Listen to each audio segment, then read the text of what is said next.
Let's check the chat message, see if that's properly showing up.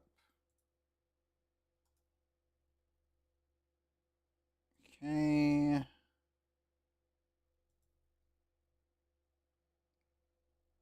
Okay, that loaded correctly.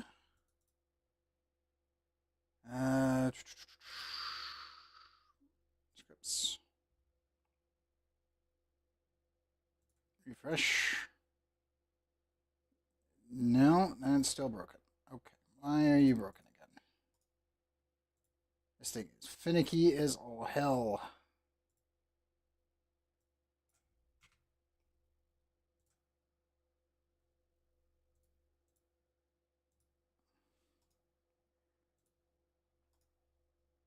Properties. Paste.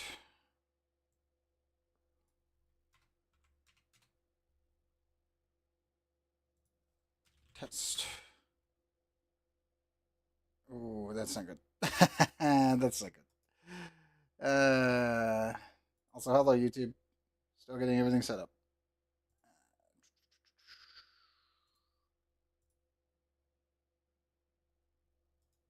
Yeah, that did not load correctly. Shit. Hmm. 600.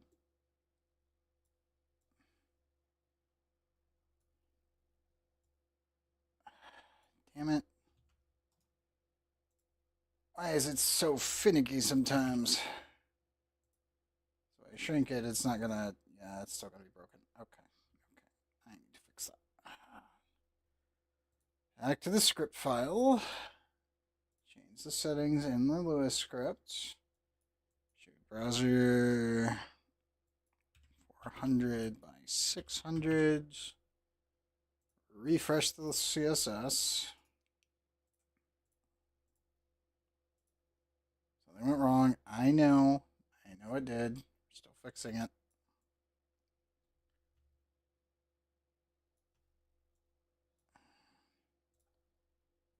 Reset the script to 600 wide.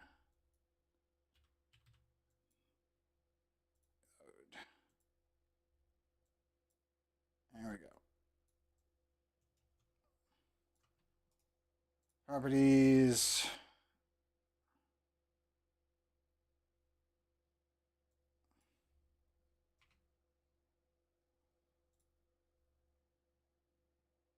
I did not load again.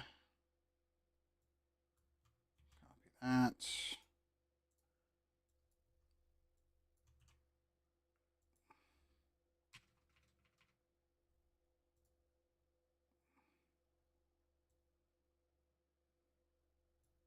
And again, the text is way too damn small. Still trying to fix it.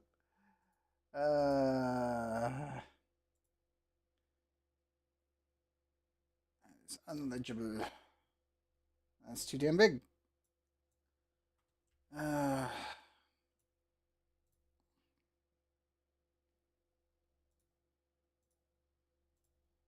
There's got to be a better way, but I don't have it. 400 by 400. If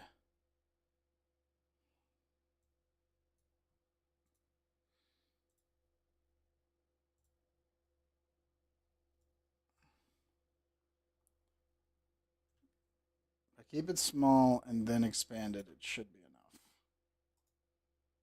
Properties. Clear that.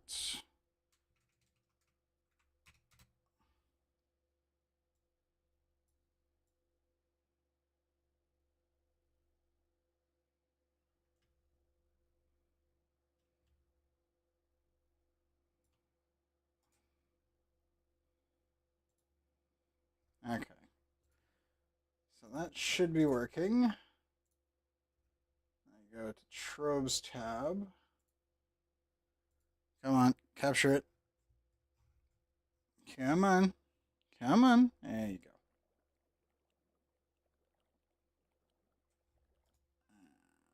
Paste reference.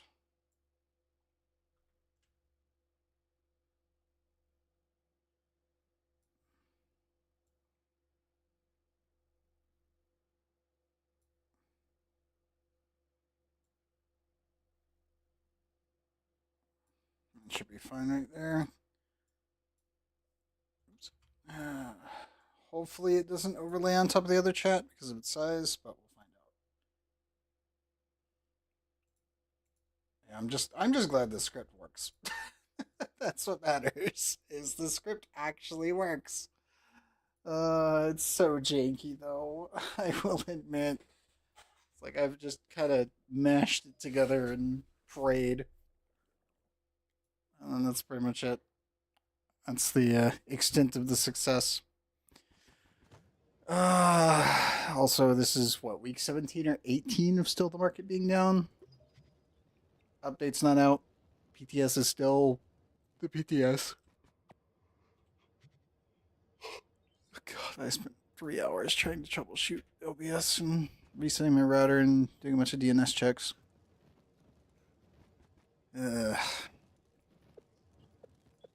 Tonight's just not my night, I swear. It's like I had everything prepped, and then OBS just, I'm not going to get a stable connection out. And I was like, wait, what? Why? And it just exploded in my face. So, better late than never, but it does frustrate me to no end.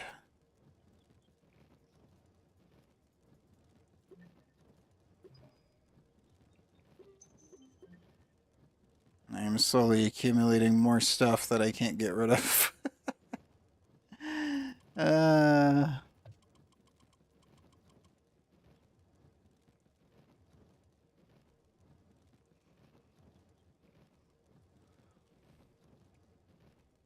They're still working on the club world as well.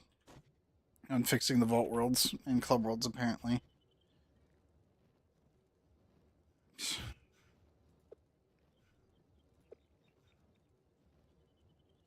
I still haven't disabled those either. I don't know what they're doing.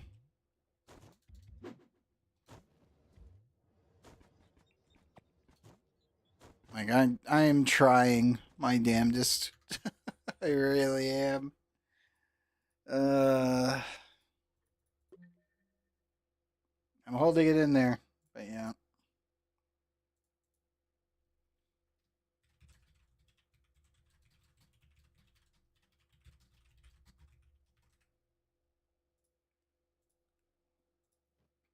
And yes, it is actually stable. Thank goodness.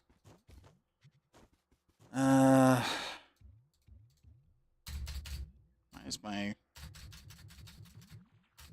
That's weird. Spacebar was... There it goes. Huh. Yeah, it's been rough, man. Just in general, Chad, it's been rough playing Trove lately.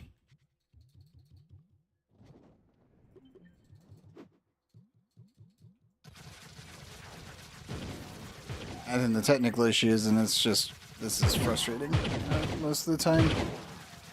But I am still trying to be here for you guys if anyone still needs your delve runs.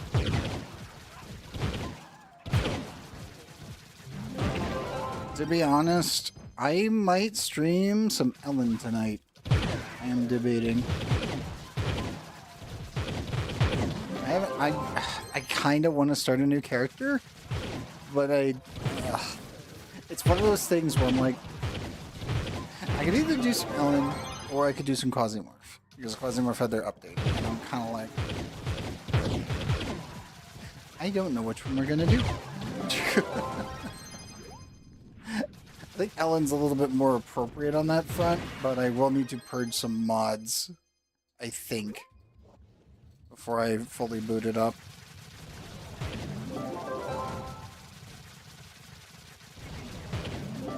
Actually, I need to get the safe for work mod, is what I need to do, in case I go to any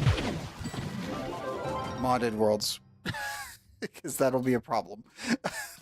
That's one of those ones where I'm like, probably need to see if I can find the censor button.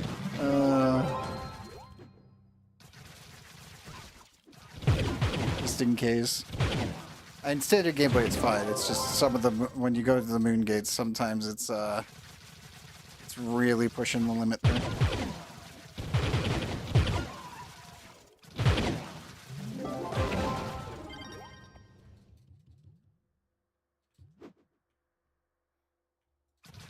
Quasimodo, I could probably just play it and not care. And it's Portal Grimdark, I don't really have to think about it.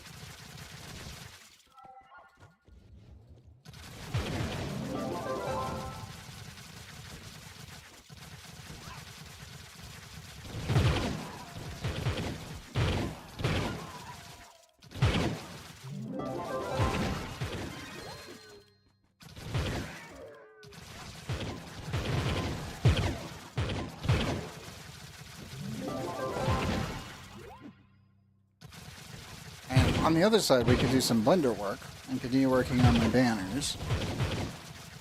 Or I could start doing some more Oni, or I could work on doing some editing for the time-lapse. I haven't actually shown doing any of that on the stream because mostly it's just lining everything on up. I'm still debating on which musics to use that are non-copyrightable, like full Creative Commons, etc. It's the one I have not picked out fully. I almost thought about asking Mike if he wanted to, if he was okay if I put anything in.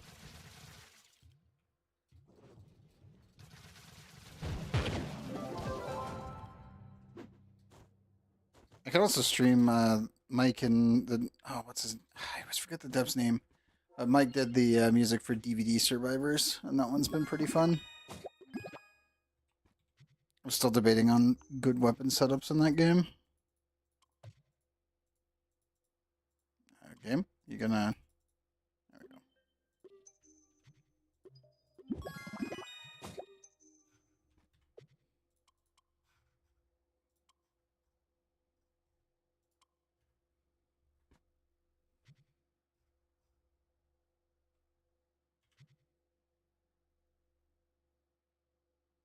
Yeah, Panine's still doing the event.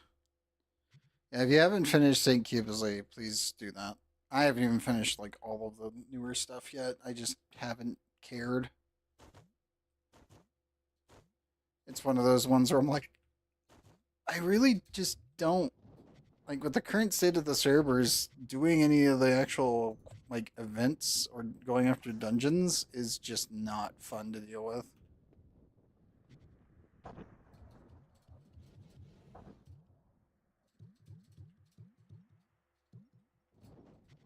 Okay, we got all of our buffs. Let's head back to the club world.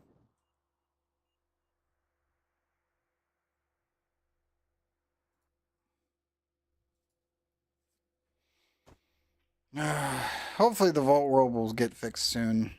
Hopefully. If things go to plan. Oh, that's the mobile mortar. Yeah. I think that's everything cleared. Anything else I need to do right now before we get stuck in with the delves themselves?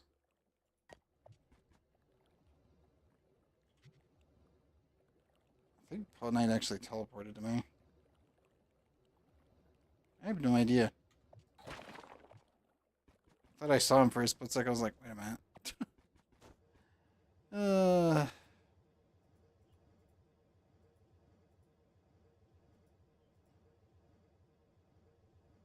I'm actually one mark away. It's funny.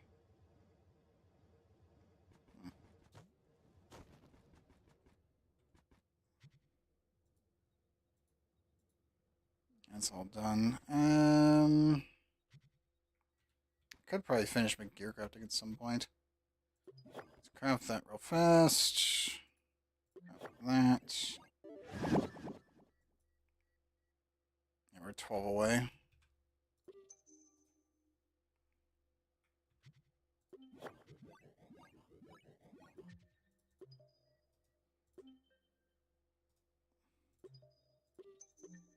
My entire inventory is full because I can't sell anything.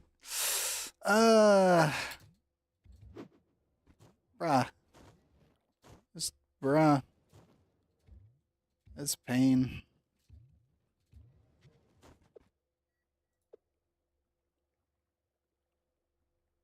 Oh wait, yeah, I did forget. I can upgrade another gem, can't I? Yes, I do have enough.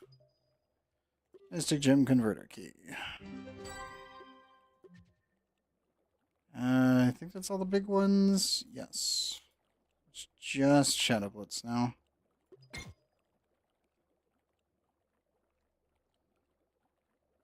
And we got 1, 2, 3, 4, 5, 6 left.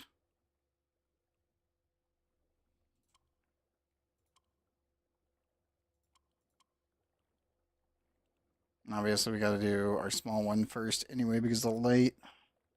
Which does suck because the amount of damage and HP that you get from doing this, like if you didn't notice, we just jumped up 400k. So it's like, oh, it's pretty good. A nice solid 51. Just by converting.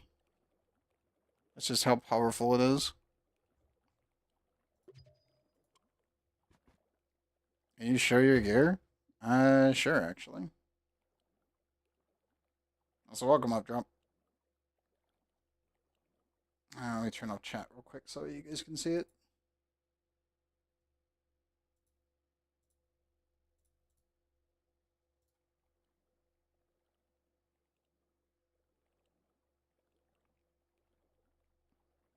And we're using Checker Standard because we're normally doing delves. But if you're in standard gameplay, you would want to be using in the regular knotted Shadow Torch. If you're doing regular delves, you want to be using the Checker Standard. I still want them to allow us to put this onto our torch. Like, just take one of the special torch, like the banner effects, and put them on our torch, but it's whatever.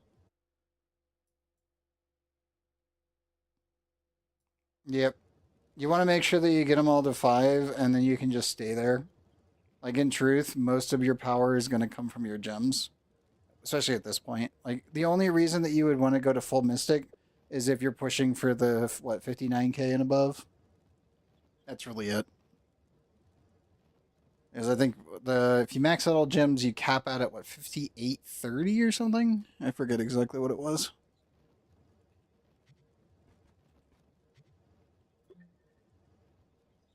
Like, you're already way over light requirements, so it's not even an issue. Like, that's really the main thing is once you've broken past, I would say 12.5, there's very few things in the game that is even a problem because you'll probably just be using Berserk Battler, which will then easily put you over 13. If you have a Permatorch, obviously, if you're at 12.5 without it, you're already over 13.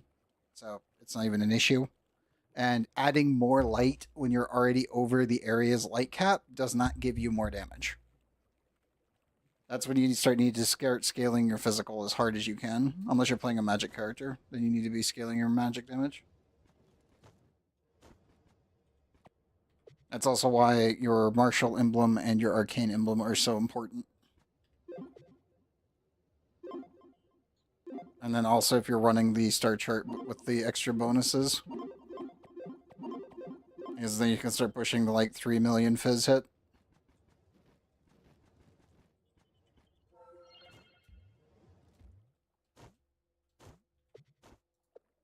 Yeah.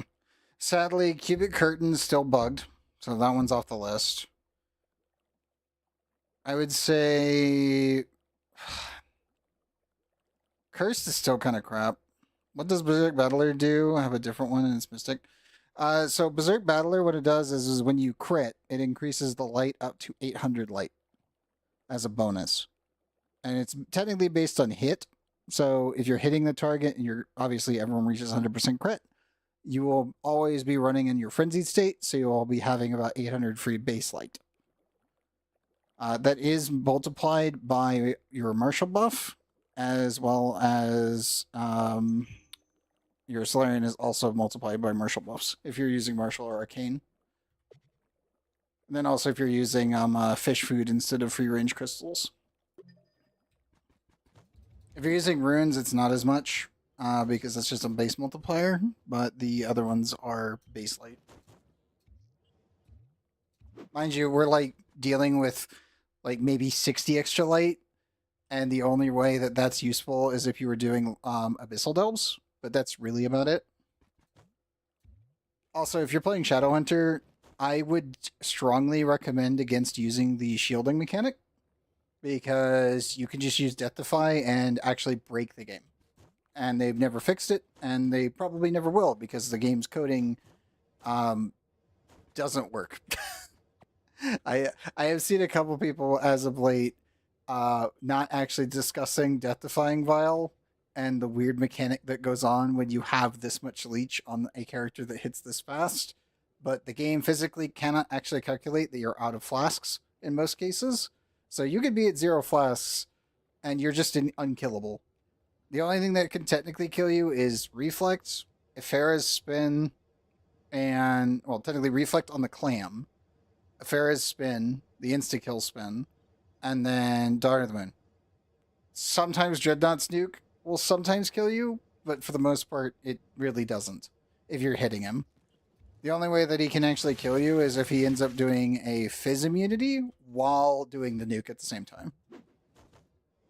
That's literally it. And you'll never see him or Daughter of the Moon if you're doing an Abyssal Delve. You'll just run into the regular Clam enemies and not even the Kraken enemies. Because the Kraken doesn't actually have a Reflect. Hence why I've said in the past that the shielding mechanic was a really dumb idea in its current iteration. Because, to be honest, it should work just like a Death-Defying Flask should, just as an improved version. So that way everybody can use it. And it would also proc your emblems. When your shield gets hit, it doesn't proc your emblems. Even though it serves this almost exact same principled purpose. Hence why I say that the devs needed to definitely change that. Because if they did that, and they made it work like Death Defy, then everyone would never need to use Death Defy anymore, and you'd be able to use anything. Mind you, I'm pretty certain that Death Defy's weird mechanic with Overleech still proccing would still work. So it's really just kind of down and it's down to your preference. I'm still wondering with the pet enhancement stuff if Samantha's life leech mechanic is going to be even more stupid than we already have it if you wish to do that and actually break the game. I doubt they'll allow it to do it, but I don't know at this point. For anyone that doesn't know, if you're using the full life leech from the star chart and then you slap in Samantha, which has the life leech 2.2% on hit, you can easily reach a 10 times health modifier, where the server itself is technically overleeching by a factor of 10. When that occurs, the game doesn't actually register if you have flash charges or not, if it's a Death-Defying Vial. It just assumes that you're always at max. Because the game cannot tell when you die, when you reach that kind of health regen. So it just kind of breaks the game. Mind you, this has been in for a very long time and is very hilarious on Revenant.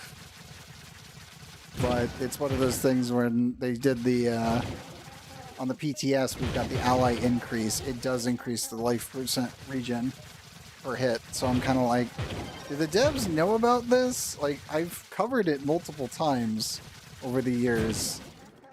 And I feel like they just don't care or just don't know. I don't know. It's one of those ones where I'm like, it's been showcased multiple times. Like on YouTube and streams, and obviously I've shown it off on stream multiple times, and I'm still like, it's never been fixed. I don't know. Maybe one day they'll actually change the code, but I don't know. There's some very weird things that you can do with Shadowhunter that don't make sense. And also invalidate other mechanics that they've been adding recently.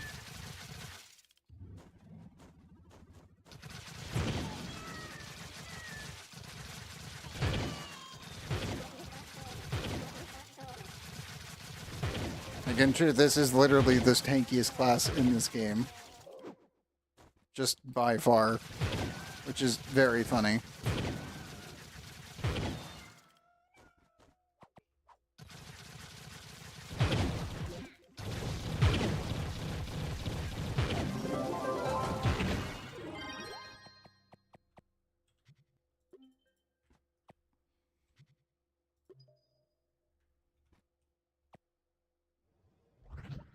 And we go. Also, yes, once again, these are open carries. If anyone wishes to join and you're on PC, you are free to do so. Just throw your IGN into chat or whisper me in game, Mr. Clickers. That's always my name in every single platform. So just throw it in either YouTube or Twitch chat. And is that all of them? Yes. And I'll get you in. If not, you're just lurking or you want to ask questions, feel free to do so. I just want to make sure people don't get left behind and or don't get their delves done for the week. That would be bad.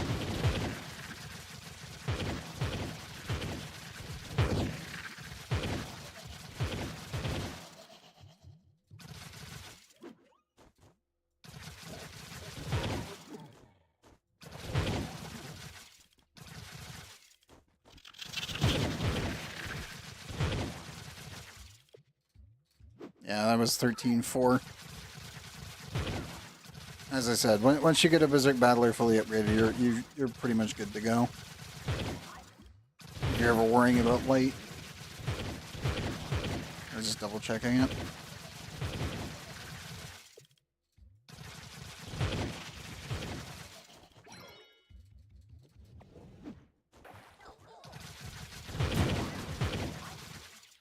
Now again, mind you, the only place in the game that is required is Ultra Deep Delves and Abyss Delves. And that is it. D15, the main requirement's about 12-8. And once you've hit 12-8, the only place that you're going to see a difference is 5-star dungeons. And even then, it really only goes up to about 13-4. Or sorry, 13-6. If you go over that, you don't get anything. Because again, Light's Armor Pen. It's not damage multi. It's also damage reduction to you too. So, there is that.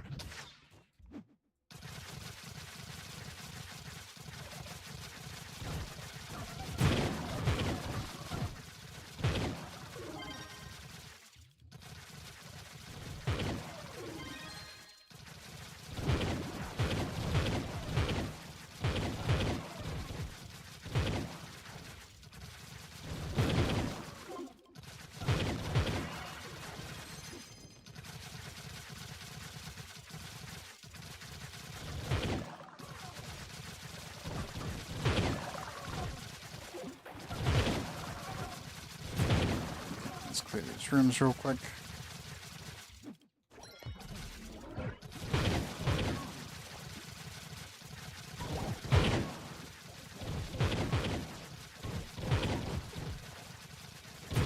Yeah, I might play some Ellen tonight. I don't know. We'll see.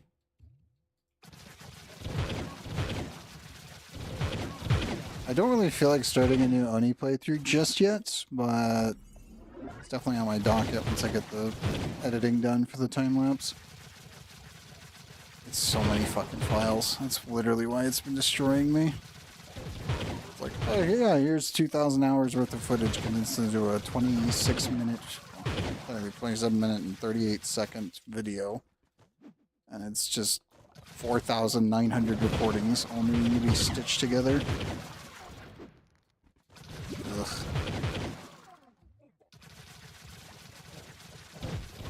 I doubt I will ever do an Oni time-lapse ever again, even if that one does pop off for some reason. Because YouTube does like time-lapses for some reason, and I don't know. It's one of those ones where I'm like, if it does, I'm still probably never going to make another one, because this took literally an entire year's worth of effort to make this possible. 2 years to build the base. IRL years. I don't think it's worth it.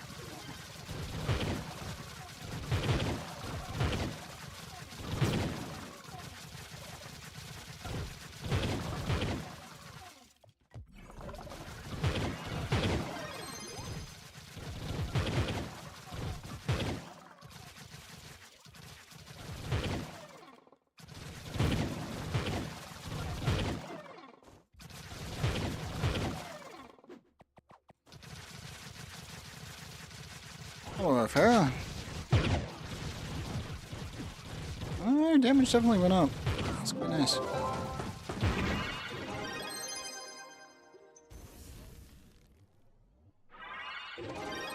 Glad I upgraded that gym to Mystic today.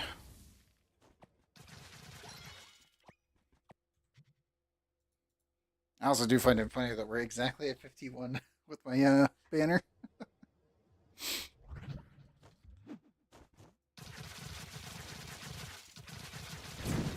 It's actually kind of crazy that we got it on the dot.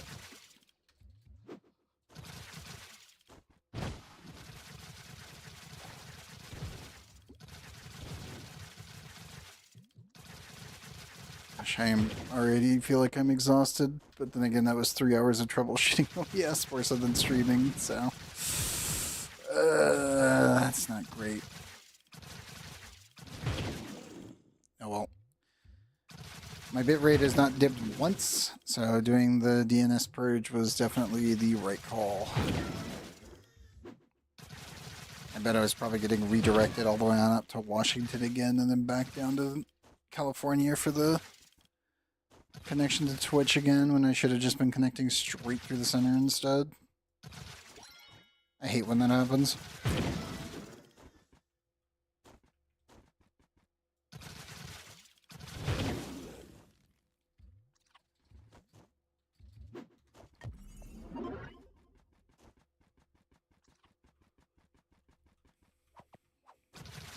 Yeah, I forgot. I needed to add Ghostada's new song single into my playlist. I think I did, but I need to double check.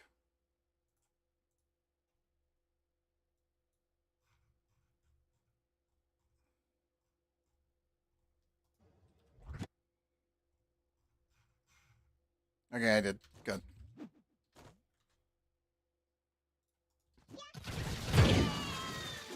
It's really good too.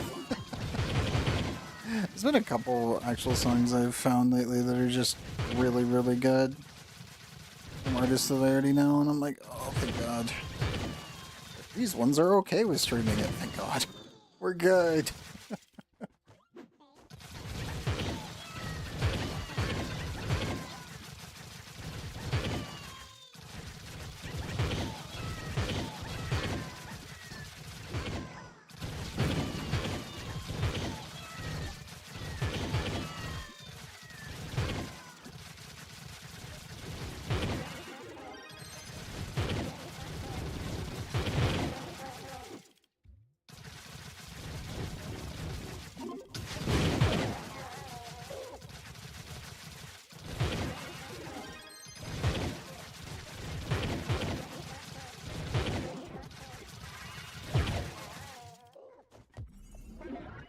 There is the pillar room. That's fine.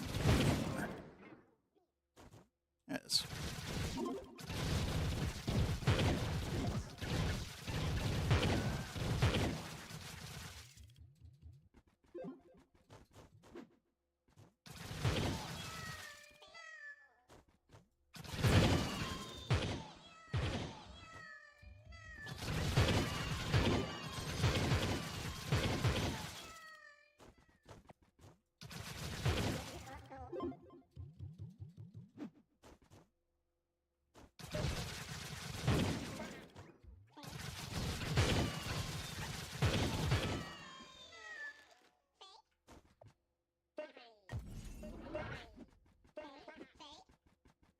Down around we go.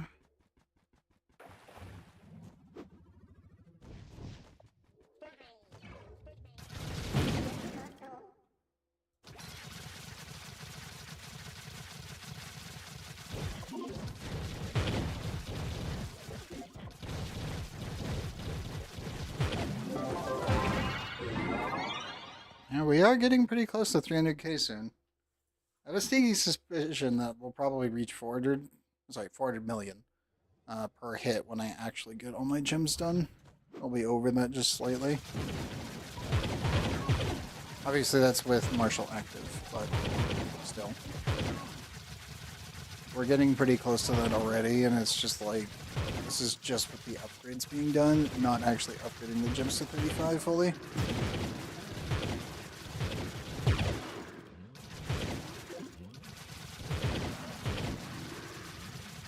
Like on standard enemies, we're already breaching 300k. So you know, you can see.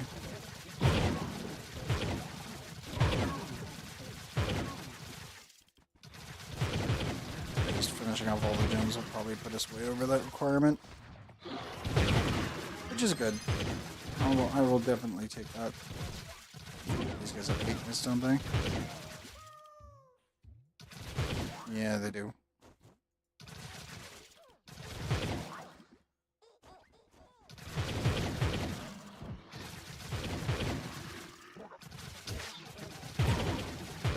So crazy to think about that they have that much HP.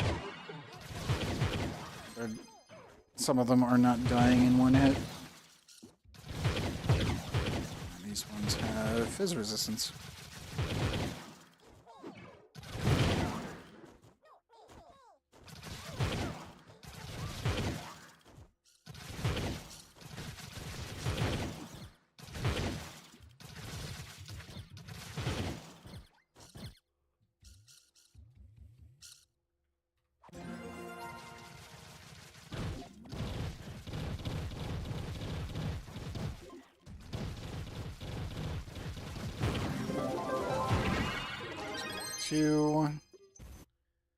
Also, yeah, let me move YouTube chat just a bit. How you guys fit?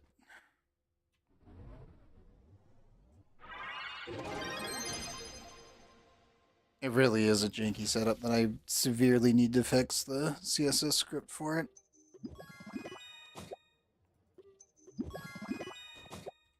I really want to just make it combined.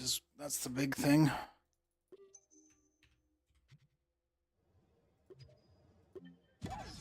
But that would require layering them in, and I don't think I'm good enough to do that. Ooh. Oh, Trove. Nope. As Trove explodes yet again. Oh, man. Servers are not holding up well.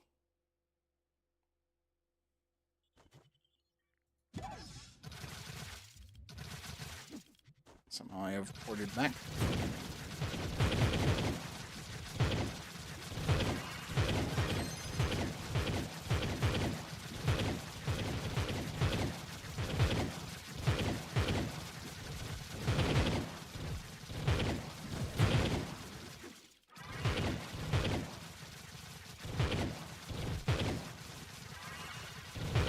We're only 2 in so far on the Iferas.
Done. Moving to the exits.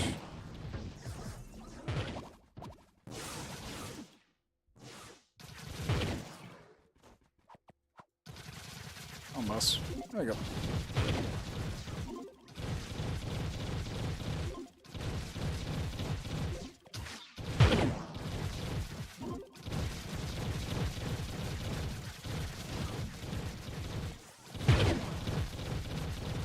And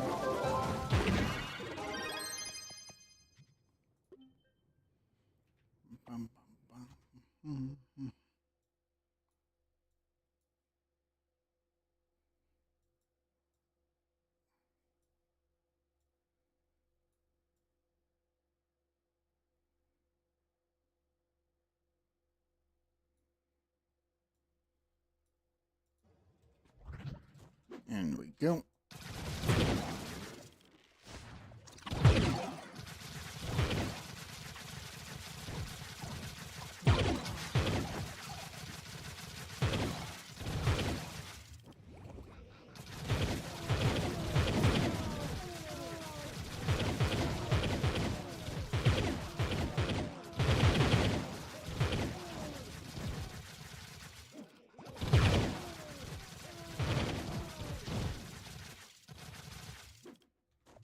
I also have no idea how many people we will have tonight.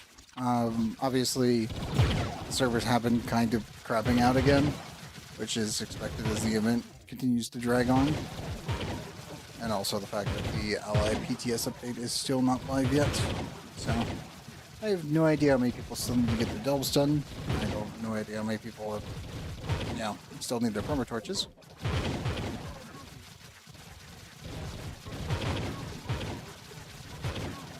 And also how many people can even log in. The AS login issue apparently is still plaguing the community, and it's like, probably won't get it fixed until the PTS actually goes live. So, we'll have to wait and see.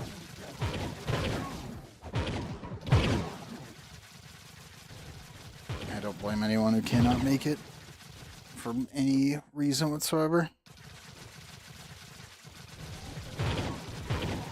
I just don't know how many people actually need them anymore.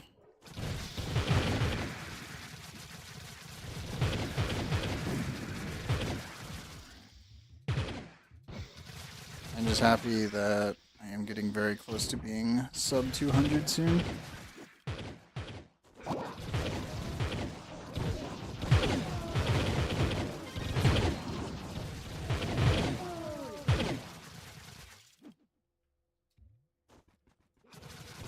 It'll be a good day when I'm finally done.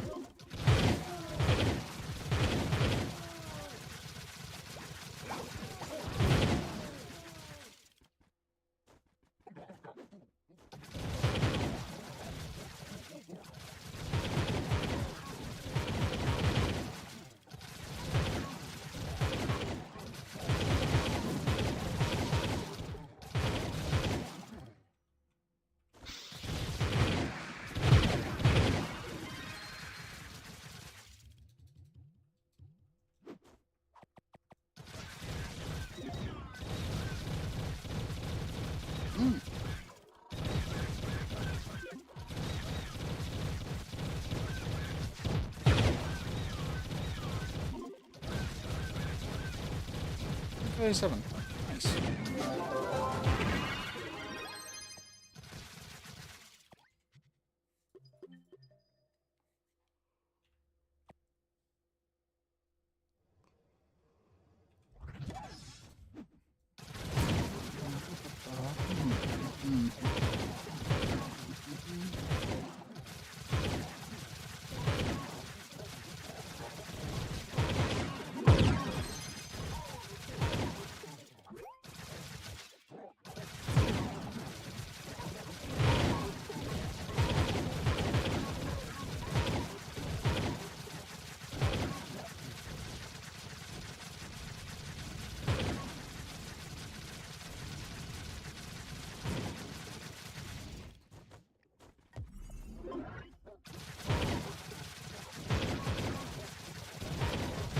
'Enemies do I have to deal with here? You and you.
Ifera sticking around, good.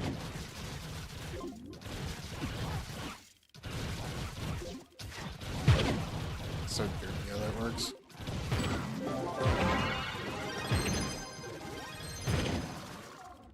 You get pulled in, just roll.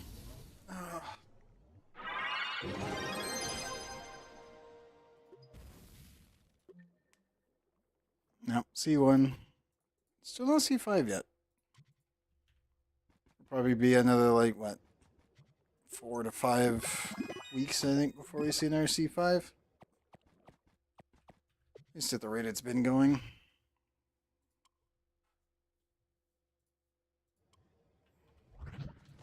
They are extremely rare. Until they aren't. Just have pretty crumbles on those ones.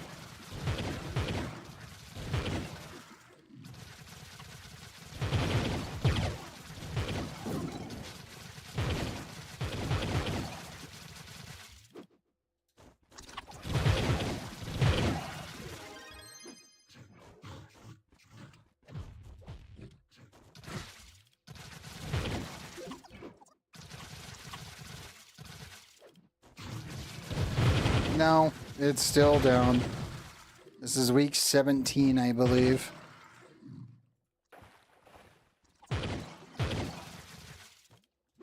Also, welcome back, Giovanni. And yeah, it's still dead. Like, I truly do not think there's going to be that many people on tonight because the AS logins are still having issues. So the server's still shitting itself. The update is not out. The one that's on the PTS for the allies. So it's just kind of a dead week this week.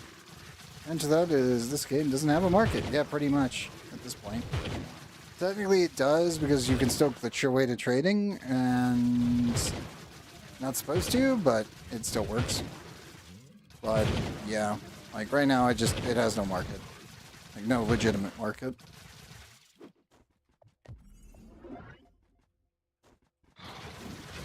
And yeah, like at this time, it's like, I believe we've lost probably about like 5,000 players since this all started happening. Mind you, we're 17 weeks in without play.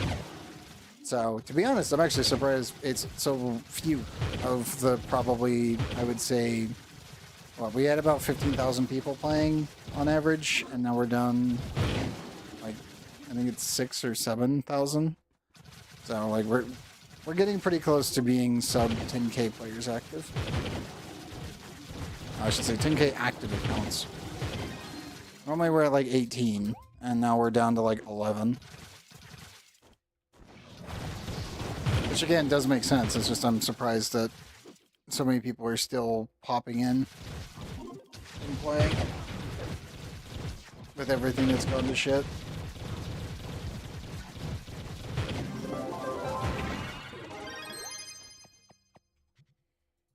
It's like, I have a goal, and my goal is to finish this stack off and then finally be free to stream anything else on Fridays.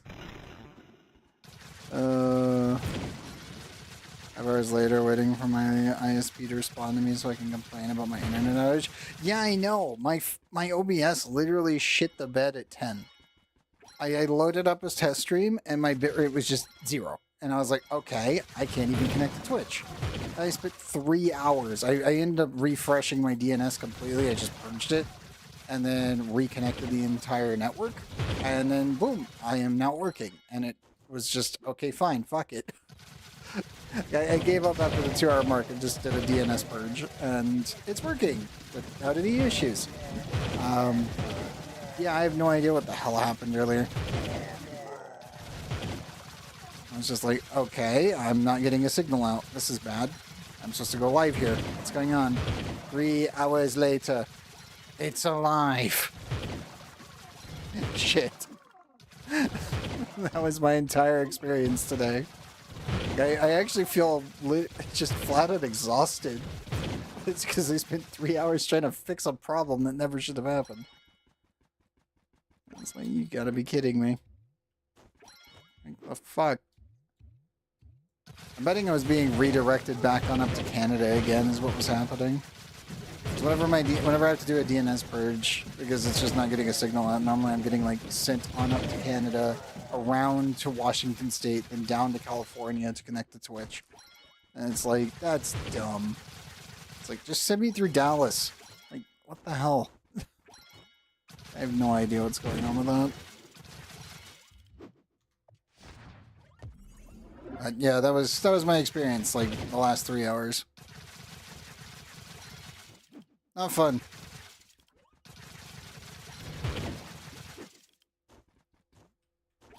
I really hate not being able to be on stream on time just because of technical issues. It will never not irk me.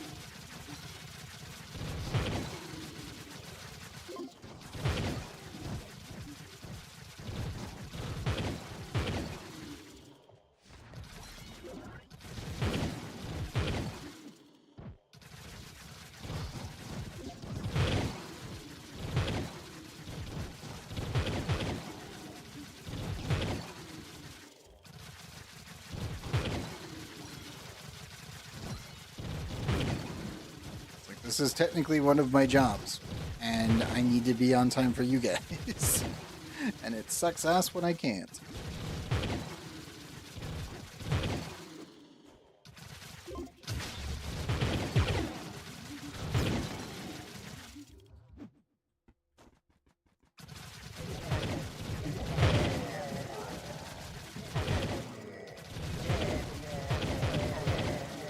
I'm glad we got a Castle Castro, though. That's quite nice.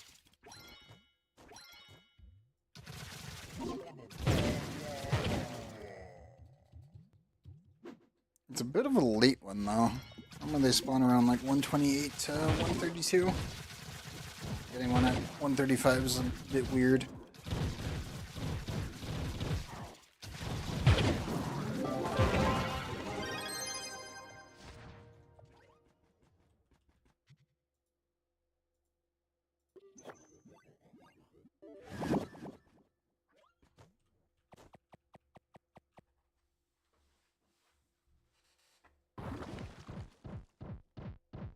Really, Mr. Spooter? Waits until the portal activates, then does it. Bruh.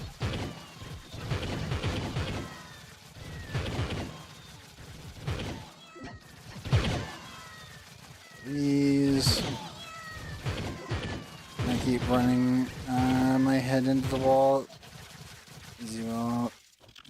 How far do you go? Ah, I gotcha.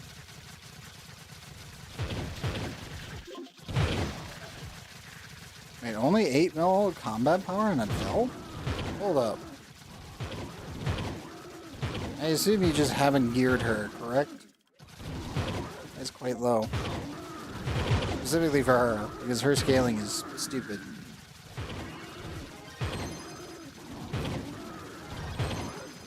Like, I would expect at least 20. No offense. Like, flat out, Adele is one of the hardest scaling characters in the game. She's just really easy to get that. Yeah, 2% arcane. Oh, ew. Okay. Got it.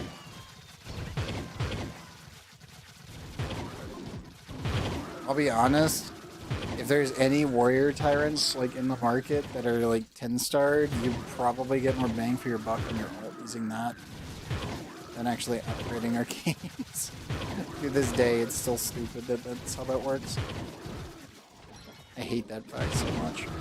It's like, I love it and I hate it.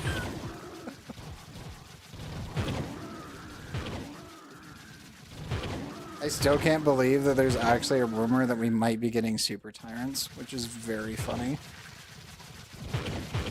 It would make sense. If they want to continue the quest line with Magnus, it would actually make sense, but it's pretty funny that that might actually happen.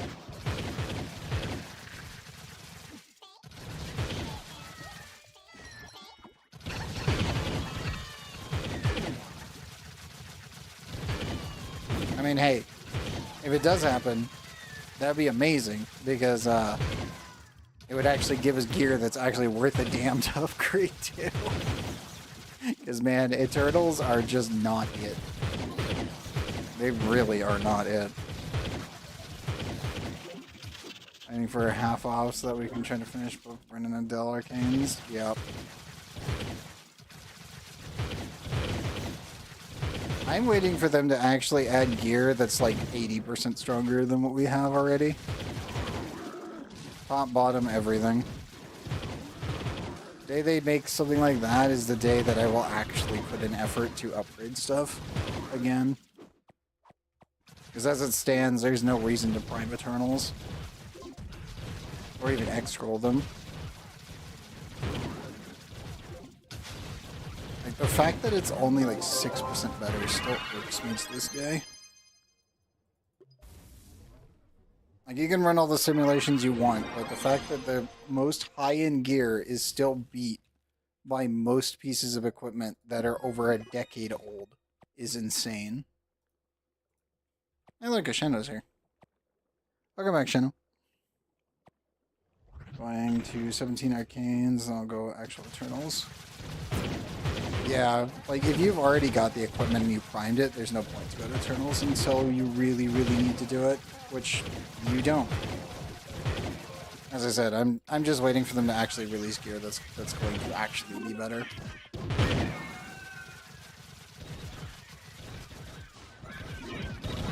Like, a properly done 22-star Reaper pendant that's transposed correctly is still one of the dumbest things that they've ever added to the game. Mind you, it's expensive as all fucking hell. It's like, what, $800 to fully upgrade the damn thing? But... it's so stupid.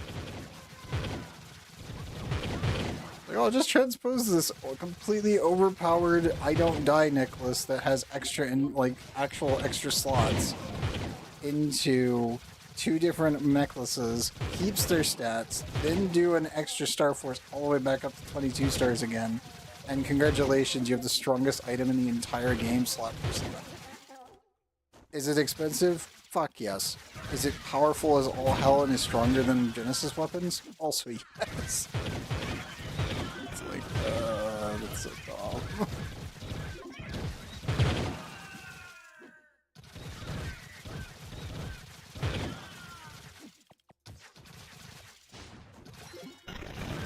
What was that, Chino? You'll send a screenshot of 2 builds with you Folly and a gun build? I'll be honest, there's really only one way to build Folly. There's no other, like, there's literally no point to do anything but use the max range build. Her damage is based off of the scaling of the enemy levels. There's literally no point to build anything else. Which is kind of dumb and sad. Like, you can add in Breach Surge, and the whole map dies. You could add in a better armor strip than her ult, and again, the whole map dies when you throw a single freaking barrel. Like, you spawn a single barrel in, and the whole map just eats freaking damage cap. And it will always eat damage cap. What about Tempest Barrage? I really don't see it. There's just nothing else that beats her damage. Because again, her entire kit is built around her 2. Her 2, all the items she summons are scaled to the enemy's level. So if you add power, strength, and range, you just 100% everything in the game.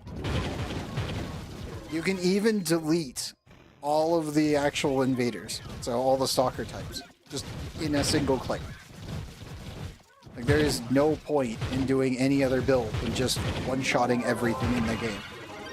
Is it fun? Hell yes. Is it stupid? Also yes. Is she probably the strongest character in the entire game right now?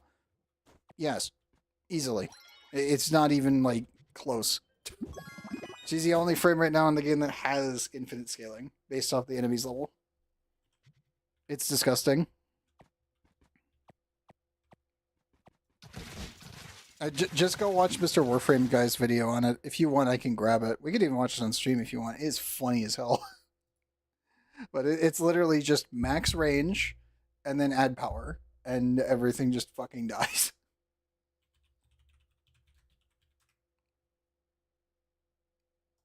Aaron, I'll send this to you right now, actually. It's just easier. I'll throw it in Twitch chat.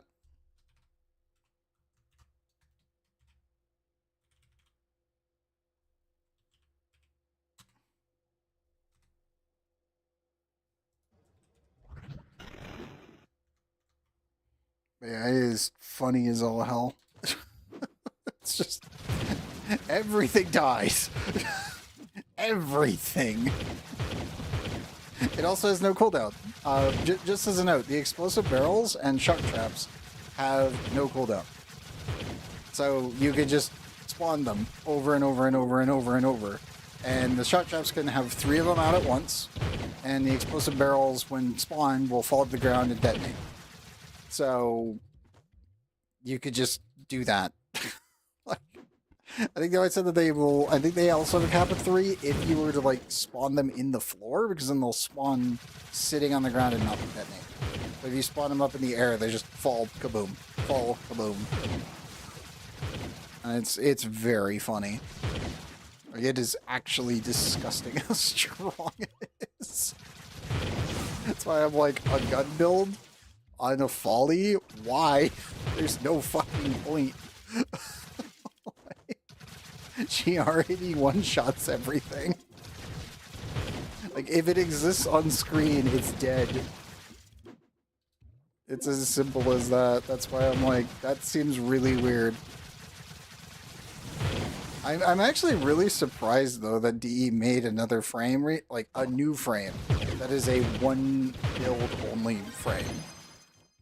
Like, it's so utterly overpowered, there's no point. That's exactly the problem. So you could build a gun frame on any frame. It just means that it's going to be not nearly as capable as, like, Mirage or Gara, for instance, with the actual glass like gun frame setup, or Ash, or God forbid anyone else really. Anyone who can actually give a damage bonus. Rhino, for instance. Haro as well for the crit rates. Like, those ones are gun frames.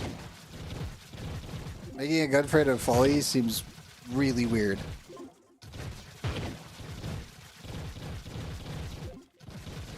I mean, that's all I can say on that. It's just, that's a really weird thing to do when she can just obliterate everything already. It's like, I'm gonna just press my 2, and they're dead, and they're dead, and they're dead. It's like, oh. I mean, if you want to be even more pedantic, you could just spawn in the RPG from 1999 and use those as well. I believe those only have a, what was it? It was a 8-minute cool, or sorry, 8-second cooldown. What was it? It was the defense target taunt has an 8-minute cooldown, and I think the survival capsule is 5, if I remember correctly. So every 5 minutes you can just spawn in a oxygen tank when you're doing survival missions, and it counts. So it's like, oh, that's weird. Like, her entire kit is just insane.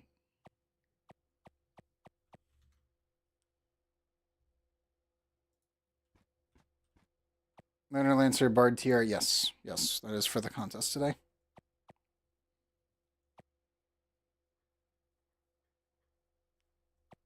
Yep. I did see that earlier.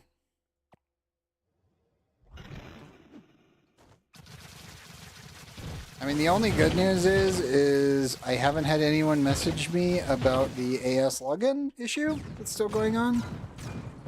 But then again, most people who had that happen, I know, are not playing Trove right now. They're playing Crimson Desert.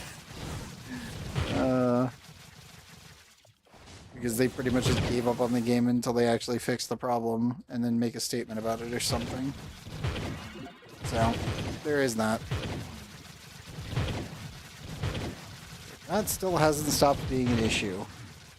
They're still trying to fix the Vault Worlds, so there's that too.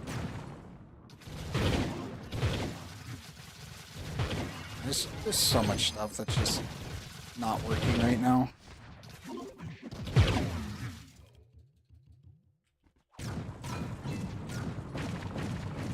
Add in the fact that the St. Cubeslick event itself is also bugged is quite funny.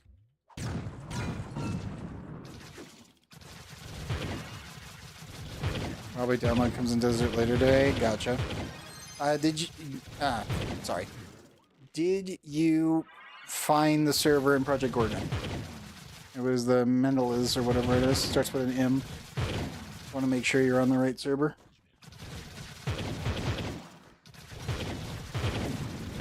Because I did see that you grabbed that game as well.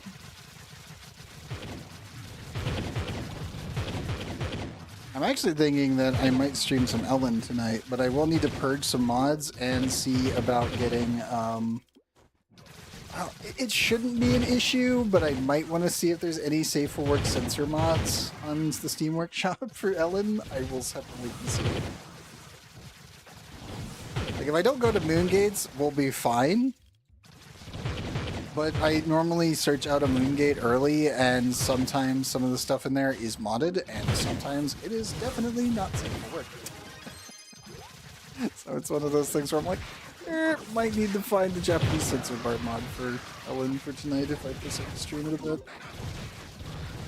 I mean, technically it should be fine, but you can never be too careful.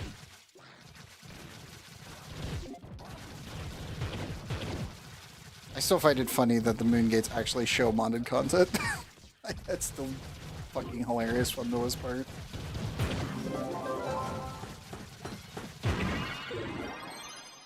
Because every time that you load into a Moongate in that game, it's actually loading the assets. Mind you, it's all, you know, pixel sprite art, but still. It's something I have to be careful about if I decide to stream it.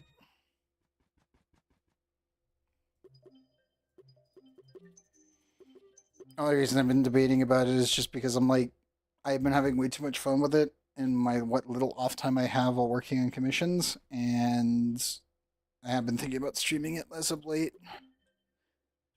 Like, if Trove completely implodes to a point where it's just not playable for anyone, I'll probably stream that on Fridays. Hightail, I'm still working on some more assets for the turret because I got the program to I got the coding to work for it. And it does work in game, but it only has one projectile type, and I need to fix that. I need to actually make assets. It's one of those, definitely need to spend a lot more time in Blackbench making actual projectiles. That way everything just kind of works. Oni, I am saving starting a playthrough for later this year. I still need to finish editing the time-lapse. The only reason it's been taking me so fucking long is because it's 8,900 recordings. And I had to stitch them all together in 26 minutes and... What was it? 26 minutes, 38 seconds. That is what the time frame is, it is looking like that it needs to be put to. And by God, do I fucking hate working on that thing. Like, as I've continuously said, and I will always say, even if the time-lapse for some godforsaken reason blows up on YouTube, for whatever reason, A, I'm not monetized, so that doesn't really matter, but B, I will still probably never make another Oni time-lapse ever again. I refuse. There is no operating software that helps with actually getting the recordings. So it's just manually going through, spending almost 2,000 hours of my life getting the recordings, like, snippets needed for it. And I will never fucking do that again. Just flat out, no, I refuse. I might do, like, a montage in an actual episode at some point, but there's no way I'm doing a fucking time-lapse ever again of Oni. Just no way. The in-game baseline one that's supposed to take photos every single cycle just breaks, and it doesn't work. And it causes way more issues when using it anyway. Like, just in general, it can actually corrupt saves. So, that right there, just... there is no technical support that exists, for auction not included, to allow making time-lapses. That's just how it is. So manually doing it and getting the recordings one by one is awful. Like, it is the worst thing I have ever done in my entire life. And I will never, ever do that again. When I finish it, I'll be just done, and I won't need to think about it. I never want to do it again. Playing it, like doing an entire series, no problem. I absolutely love doing that. But time-lapse, no way in fucking hell. I don't care if my subscribers originally all wanted me to do it. No. I will finish the one I promised, and that is it.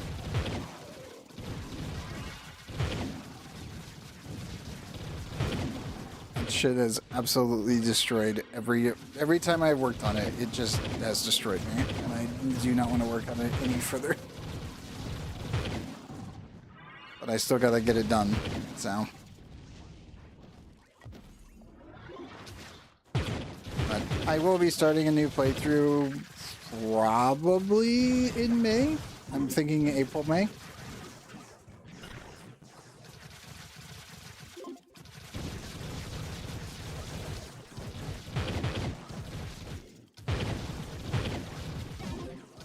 I might just do it Thursday, Friday.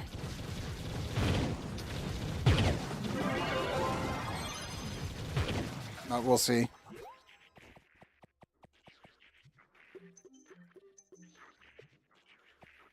To be honest, I really kind of want to do an Oni playthrough where I am not allowed to pause. But with how many bugs and glitches Oni can get when you do not have pausing functionality to reset certain material tiles can cause major problems. It's the only reason I've never done a run doing that. Like it's not stable enough to pull something like that off. Which is sad, but yeah. It's like my 4,600 hours and actually not included, and it's just, that's the one thing I've always wanted to try, but I know it's kind of impossible because the game will literally brick when attempting it. And I'm like, fuck. It's like, it would be a fun challenge. I've done it in Genshi, and it's perfectly fine to do so. But yeah, Oni is definitely one of those, it's not stable. The game wants you to pause it so that way things can stabilize, such as fluids and materials, and the thermal dynamics can calculate properly. And sometimes if you don't allow it to do that, it will blow up. Or you'll just blue screen your computer. Which is, you know, just as bad. So speaking of April Easter stuff for Warframe will be out soon, so I can finally... Oh yeah, you'll be able to get your Easter palette soon. Yep. That'll be nice. The fashion frame must grow. Yeah, the only reason I've actually been holding off on doing Oni is they keep doing hotfixes for the Dino DLC stuff. There's been quite a few like quality of life things with some of the more recent creatures that were added with that DLC specifically that have dramatically improved the performance of the game. So I'm just like, every time I think I want to start, and then it's just like, oh yeah, we fixed this bug that was causing people to just lose frame rate at 400 cycles. I'm like, okay, maybe I'll start now. And then it's just, oh, we fixed another issue that was causing issues with the weed mechanic on the new plants that are able to spread. I'm like, okay. And then obviously the Triceratops got a nice little fix. We got a bunch of other stuff with the chlorine. I'm like, god damn it. It's always phase 3, 50%. Yes. Yes, on will. Yes.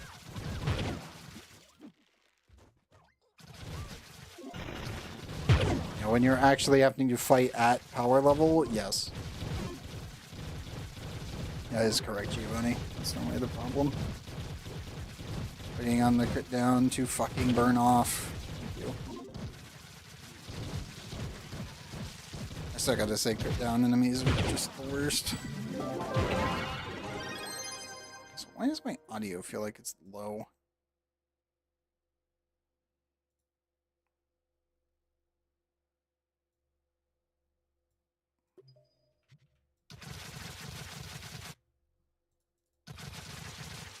There it goes.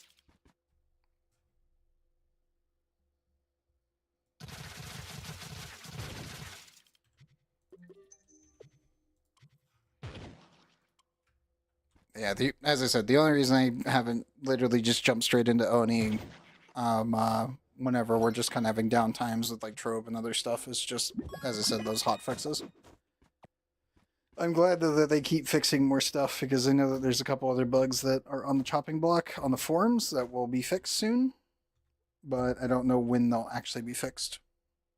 It's just waiting for the hotfix message on Steam. Along the grapevine, daisy chaining is locked through T3 power poles. Oh, neat. I'm debating if I start another playthrough on Satisfactory to go for a full achievement, like 100% run, when the 1.2 drops properly. Though I do expect that there's going to be a lot of things that explode just because of what they were describing. I'm like, I think I'll hold off as well. I don't think Satisfactory is going to be stable for like a month. Definitely older saves will probably have an issue, so my old factory is probably going to be having some problems for a bit. Nothing too insane, just I expected.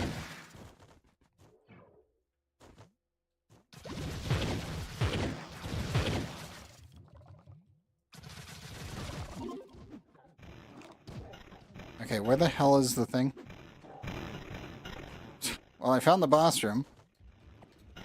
Where is the beam?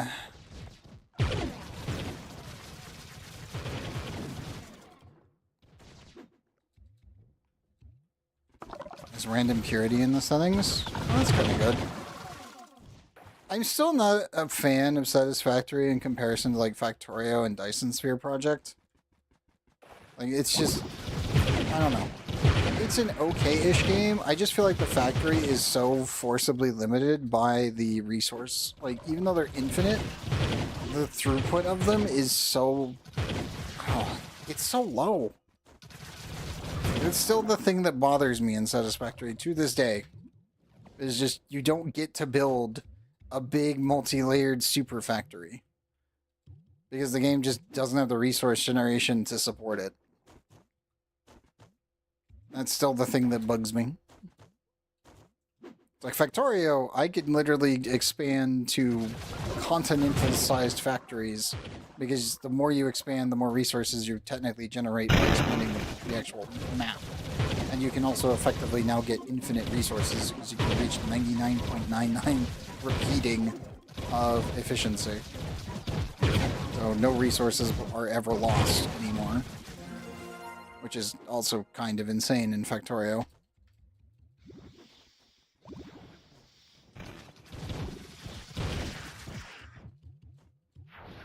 And then obviously Dyson Sphere Project is an entire, like, planetary scale. So your factories just are ridiculously big. It's like, oh, you could have infinite resources on that one as well if you really wanted to, but I mean, you don't just have a solar system to work with, you have planetary star systems to work with at solar system scale. With fully sized planets. It's one of those ones where I'm just like, they're both so fucking good video games. It's a problem. Satisfactory definitely needs to up their game a bit more. So, I mean, if they're adding random quality, that's pretty good, because that means that you could probably increase the amount of resources that are being generated. Speaking of Dyson, you need to go back and try... Oh, it's so good, Shino. If you have not tried it, I mean, obviously you already own it, but it's such a good game. I think the only gripe I've got with it is the fog kind of just doesn't really... Like, the AI enemy that they added, the fog... It doesn't really seem that threatening. Like, it's one of those ones where... How can I put it? It reminds me of the worms on Volcanus in Factorio. Obviously, though, the fog can re-expand to an area if it has still access to one of its other planet systems. So they will come back if you don't wipe them out there. But the thing is that they don't really encroach or expand once you start the game. They just kind of only act in reaction to what you're doing, and then try to take the terrain that they already had. Like they're constantly trying to fight for the territory that they had originally claimed at the beginning of your save. So it results in them not really expanding to actually attack your other systems if they weren't there to begin with, or if they were just in a different portion of that system, even if you've cleared them out. Like they'll just go back to that other area and that's it, which is kind of weird. I always wondered why they did that, and then it's just kind of, that's just how they work now. They don't work like biters where they can just constantly expand towards your base. Like the Factorio biters, if left alone on default settings, can be an absolute nuisance.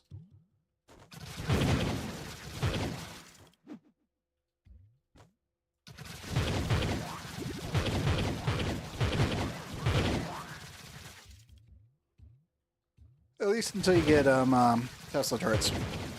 So once you get Tesla turrets from Forgora, it's pretty much over. You have won. Like they're just all dead. They are not going to survive. Like, they may approach your walls, but you can kill them at like 5 kilometers out, and it will chain. And if you have enough power to run Tesla turrets, nothing is surviving that.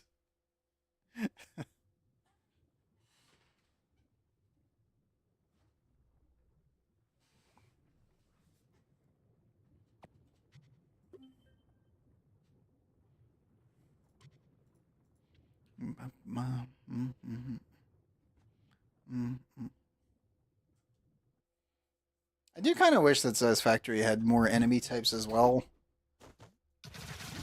I'm glad that they obviously added, like, you know, the pretty much the stun sword and the machine gun / assault rifle, etc., and obviously explosives. But it still feels like Satisfactory is just kind of missing something when it comes down to not having enemies. Like, yeah, you got the spiders, but I mean, you have a jetpack. You can just annihilate them. I don't know. You're given a lot of solutions to a problem that only barely exists. And I feel like they could definitely add more to it.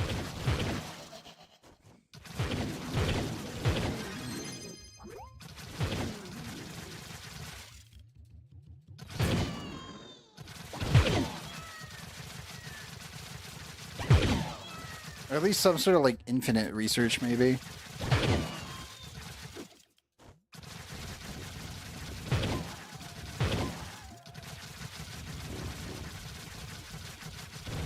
To be honest, that's probably what it needs, is just some way of generating newer resources that are renewable.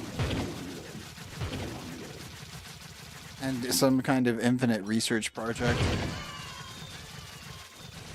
It's like, that's pretty much what you do in Factorio and Dyson Sphere projects, is once you've won and you've technically cleared everything out, you make it to the Shattered Planet, you gather all your resources, you get your achievements.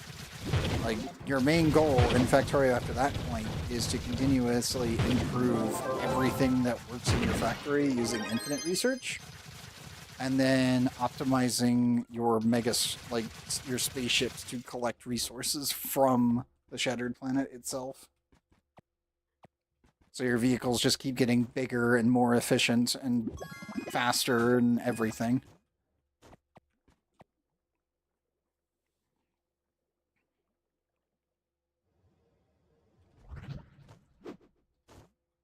I will admit, there are certain monstrosities I have seen that have been made in Factorio that are so ridiculously overtuned that it's almost comical.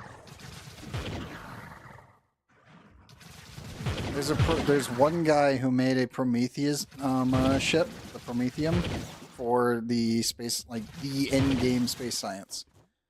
And it is compressing the biter eggs into the specialized dirt, recycling said specialized dirt, and then shipping those out, and it's recycled when it's needed for the research. So that way it can be stored indefinitely on a ship.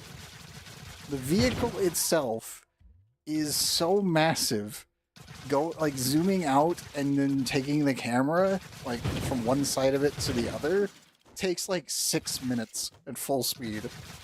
It's just that big of a storage system to require carrying all of it, and it's just insane looking. And to refuel it is like half of Glova's planetary surface is just rocket science. It's like, what in the hell did you build? And it's just the most elaborate way of generating science in Factorio literally mathematically possible. It's just, oh my god, what is this thing? It's a monster. It's like, oh shit. What have you done? Oh, C3 hats. Actually, I don't think I've shared that one with you, Shano. I'll definitely have to go grab that video again. It's so fucking cool, but it's just, oh my god. Like, what is this thing? What the hell is that thing? It's just, this is the spaceship. Hey, it's a Hamada. Welcome back, man.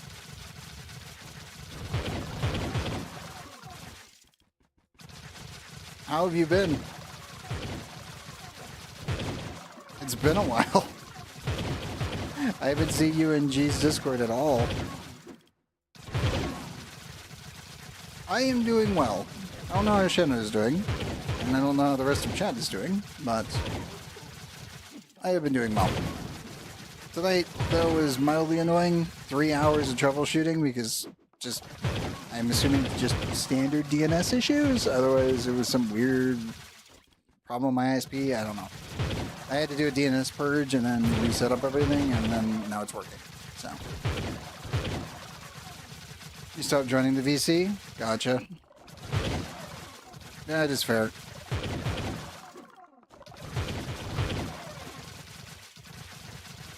China says he's been good as always.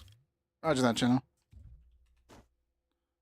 Are we going Dr. Frankenstein? Yeah, pretty much. It wasn't even Dr. Frankenstein. He just made literally the most fuel-efficient ship in the game. It's just so fucking massive. It's just, what the hell is that thing?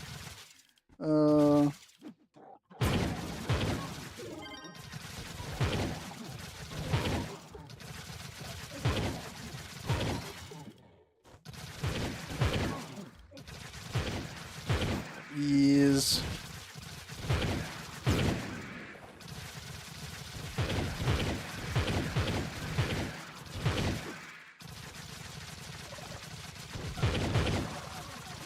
Streams because you stream when I am asleep.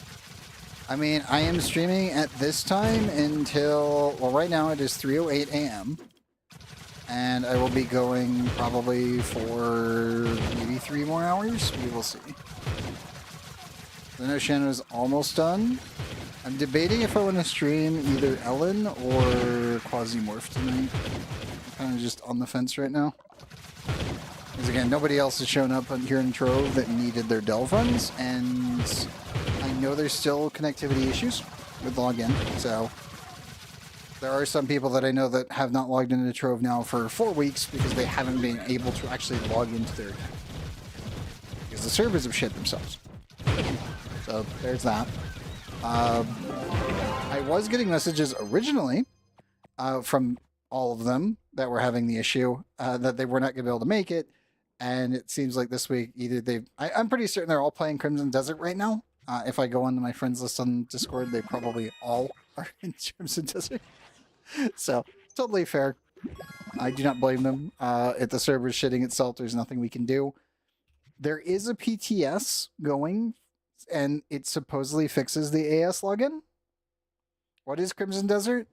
If you take BDO, you take all the characters in BDO, combine them into 3 different separate characters that you can play as, and then turn it into a single-player game, that is Crimson Desert.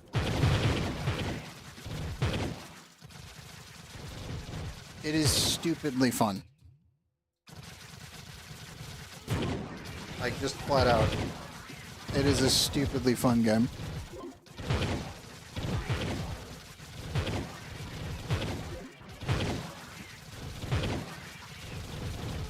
if you've never played Black Desert Online, let's see, how would I describe it? Have you played Devil May Cry?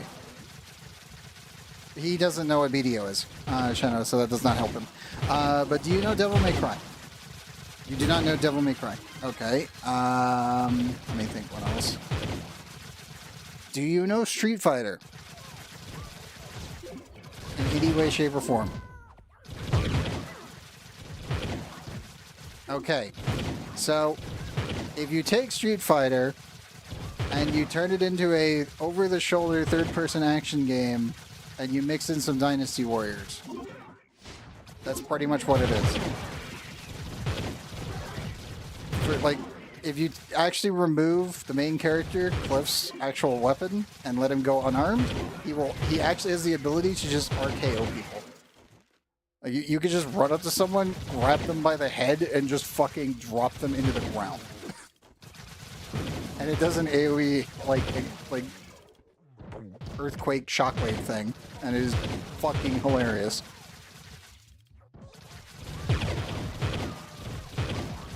Like, if you're looking for a sandbox Dynasty Warrior-esque fighting game, I literally could not recommend a better game than Crimson Desert. Like, there's nothing else on the market that even comes close. Because that's pretty much what it is. Mind you, it has no fucking story, just like a Dynasty Warrior game. So, like, I mean, there technically is, like, 3 primary plots. The only one that's actually really matters to anyone is pretty much the Greymanes, which is your main character's faction that you rebuild over time, and get the NPCs, which will also fight with you. But that's really about it. Like, the quote-unquote main story portion, nobody gives a shit about, because you're there to just beat everyone to a pulp. And profit in the process and just get infinitely stronger. Like, it is that simple and that much fun. So, if you're into that kind of gameplay, by all means, I can 100% recommend it. If you're looking for like a Witcher 3, it is not that. Like, do not go in with that mindset at all. You're gonna have a blast. You do not want that one. If you want to see some gameplay, Gundam, where is it? I gotta go get his video. Gundam Boy from Helldivers did a video on it, and he was so fucking funny. Let me get it.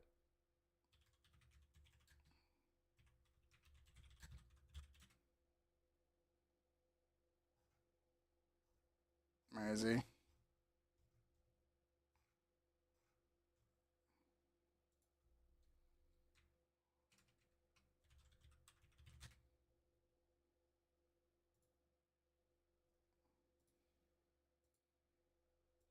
Yeah, this one. I had to get it. It's really, really, really funny. He put edit and edit sound effects for the intro cutscene. It's really good. Like, really, really good. I was stunned that someone actually did it, but I was like, you know what? No, you're right. This is exactly what it feels like. It's really funny. Yep.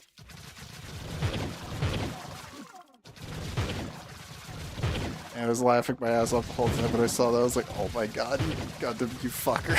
That's great. I approve. That's great.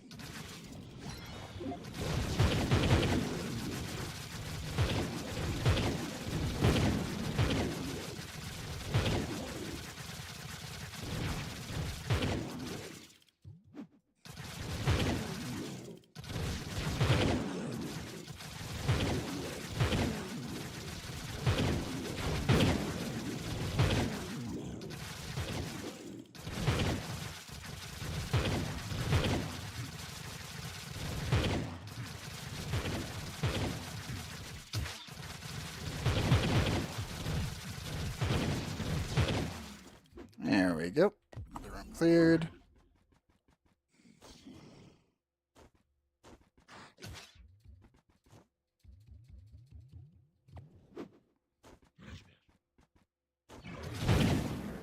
Also, Hamada, have you been playing any Minecraft servers as of late? Seeing obviously you haven't been popping into the voice chat much. Like, at all. I just didn't know what you were up to. A lot. Which ones? I know that Windcraft had an update, what, 2 weeks ago? 3 weeks ago now? You're playing MC right now? That is fair. That is fair. I'm actually kind of annoyed that I had my first death in my Forever world when the tiny update happened. When it updated and I loaded in, I spawned in, like, in the floor. And my character actually died because I couldn't get out of it. I was like, oh, fuck. Hey, guys, you clean. Hey, Raiders. Oh, how'd the stream go? And yeah, it was really annoying. It was just like, I didn't want to update the game, so I had to go back to a previous one, but the second I loaded in, it just instantly got me stuck in the floor, and I was like, you gotta be kidding me.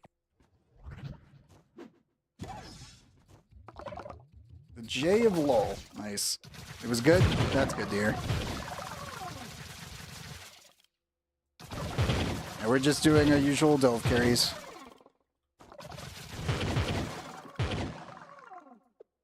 I am finally at 200 actual depth steppers for Ifera left. I might finally be free if the market continues to stay dead. Maybe. To be honest, I kind of doubt it that it'll continue that way, but you never know. Playing a Mace Roulette and Memento. Ah, I gotcha. I know one of those. Very nice. Let's see. Piper, what was that? It was on Rippy for PFP or something. What was that?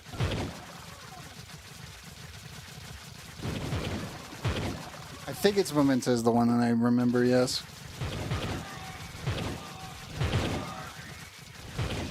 I've not played on it, I just know a couple people that did. It's really good. That's good to hear.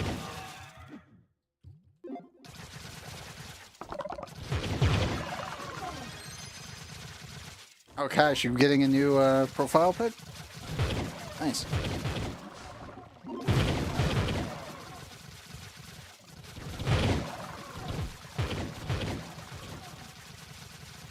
I'm thinking about it. That's fair.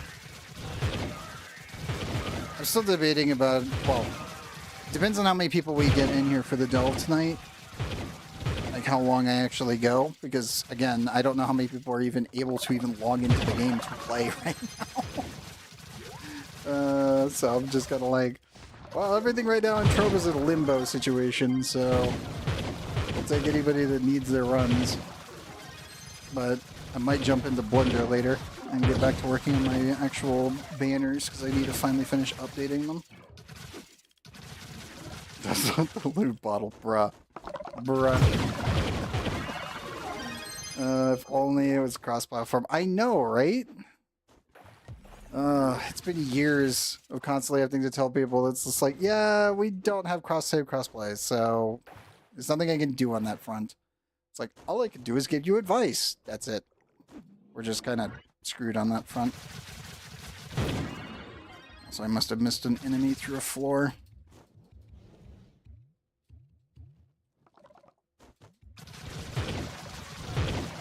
There we go.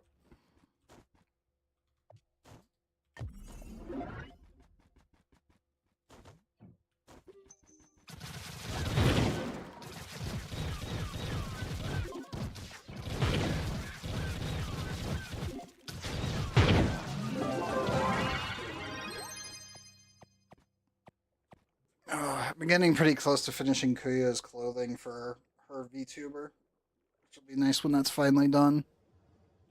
I had 2 emergency commissions this week that were just, oh hey, this arm isn't working correctly, or oh hey, this outfit's rigging is completely fucked. So, that was fun. Monday was just a lot of work in that department.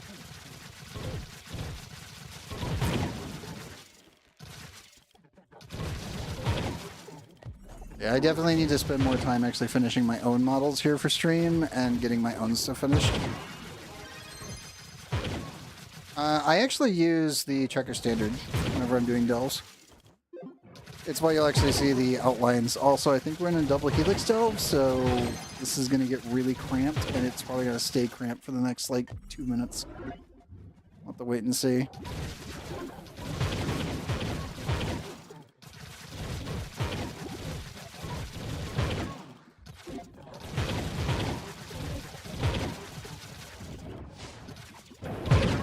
I still want them to allow us to take the special banners and throw them on our permatorches. Because I would just take the checker standard and just slap that on immediately. Like, without even questioning it. Mind you, it only works in the delves, but it really should be a thing. Because it doesn't stack. Weirdly enough. Also, the potion has a slightly less range than the banner does. So, to be honest, it wouldn't even end up marking things. Even if it did stack. Last I checked, it didn't.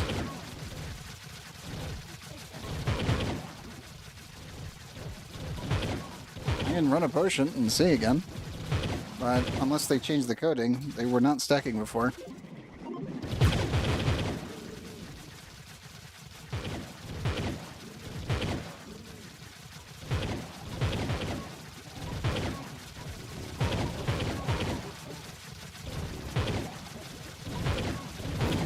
Also, is it really needed when you've got this much range on the highlighting?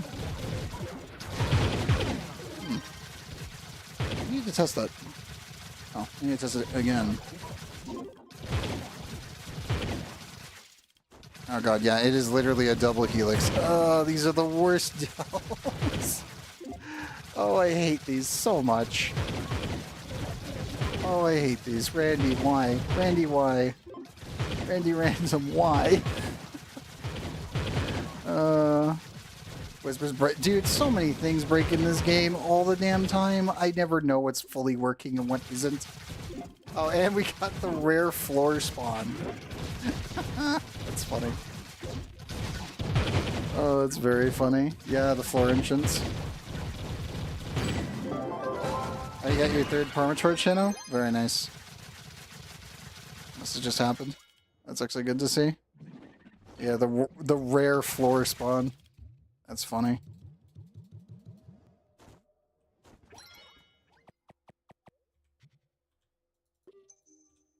The Aura version. Wait, the Aura Vision potion is working outside Dells right now? Oh my god. That's funny. That shouldn't be the case. Point blank, that's not how that's supposed to work. But that's funny if it is. Oh, that's... Oh no. Another thing for the pile of broken mechanics. I thought it wasn't. I thought the Aura one was only supposed to be working inside the actual delves.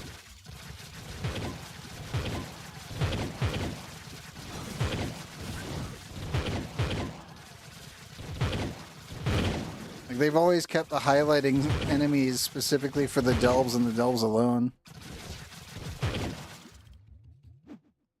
That's funny.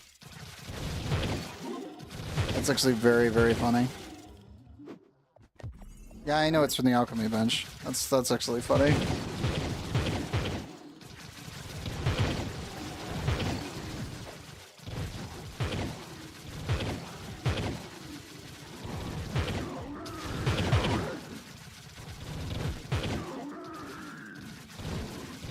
Yeah, if it is intended and it's working outside the delves, why is the tracker standard not allowed to work outside the delves then? That's funny. I get it, it's old now, but it's like, yeah, if you're gonna do that, you probably should just allow it to do everything.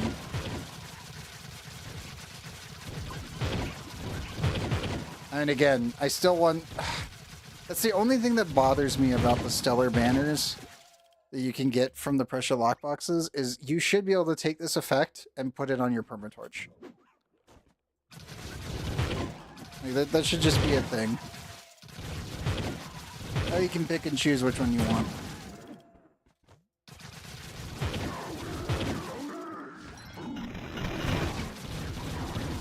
It still seems really weird that they just haven't thought to do that, even back then when they first added them.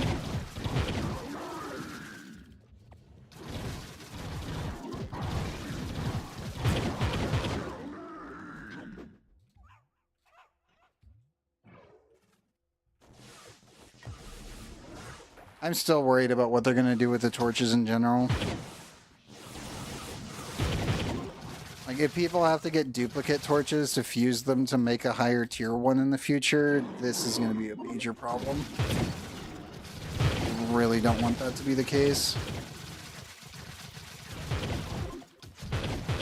It's like, with how many times I do Ifera carries, like, over the years now, I would say like the average person who participates every Friday when they're doing the runs with us here probably is at maybe 3 torches at best. And that's like months. Months of runs. They haven't made a repeatable badge ever, so I doubt they would ever do that. That would require them to actually make a repeatable code without it completely bugging out, and I do not have any trust that they could pull that off. If they had made a badge that was repeatable before, that actually worked, then yes, I could see them doing that. 100%. Like, without fail, they would just take the code and then just shove it onto the current actual torch. Yeah. That's what I mean. Like, if they did that with a badge, I could see them doing that. They've never done that, though. They have a pity bar system for other, like, boxes, but they don't have one for badges. So my only guess is that the way that the game engine works probably does not facilitate doing that kind of badge, which means concern. It's been 1K kills. Well, hey, guess what? You're pretty much on par with Shadow's first torch. It was 986 kills to get him his first torch. This poor man. This poor cat plushie. Hey, Castle Castra.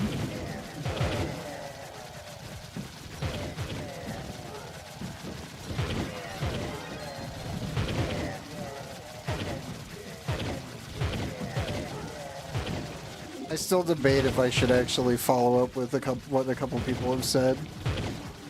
If I ever do like a gifting sub thing here on Twitch, that I have to delete a permatorch at certain numbers of gifted subs with how many permatorches I have.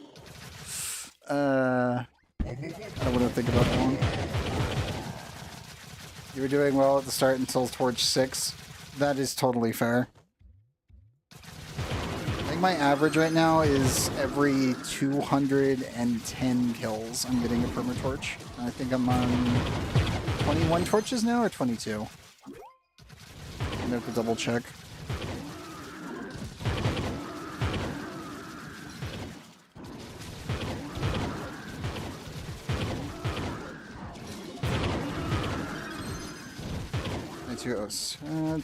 Number 1, we're in 19 kills. Ooh, you got one really early. Nice.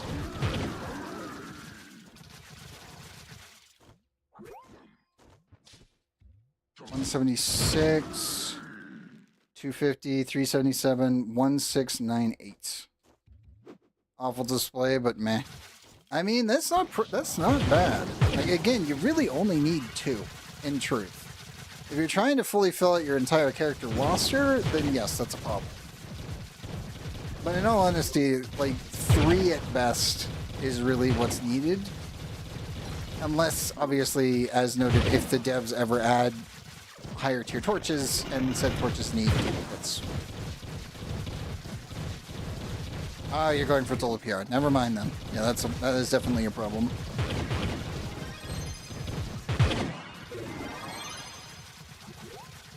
Hey, very nice. That's good to hear.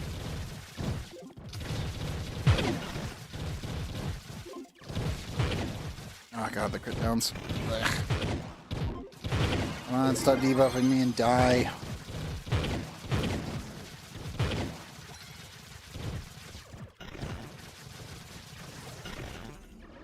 Give me a second.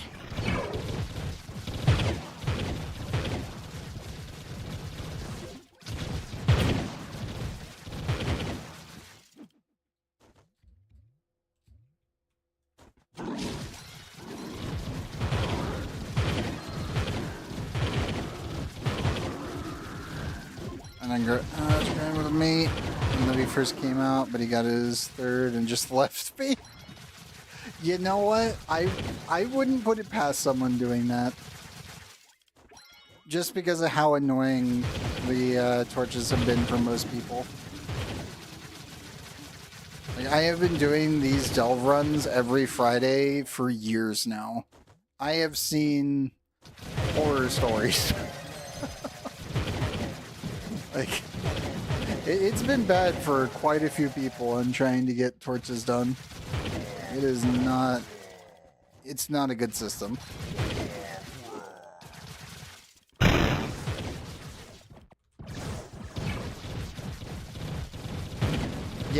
Yeah, back when they first added it, yes. Yeah, there was literally no badges for it at all. It still weirds me out that back then, like, the maxed out difficulty was not an actual levy that you would ever want to do because it would randomize what the permatorch value would be. Like, even to this day, it's still weird.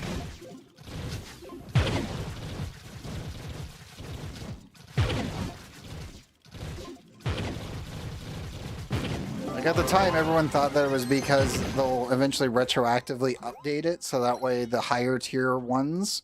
I know it's still the case, that's what I mean. It's still weird that it's the case, because it makes no sense. The only reason that when they did it was... Everyone's reasoning as to why they did it was that they were going to retroactively add in higher tier torches. But it's been years, and they've never done it. So it's just dead content on that front. Okay, we gather a group for world hopping because the game is dead. Yep.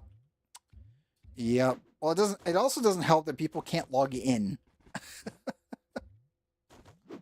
Like, that's still not helping the situation.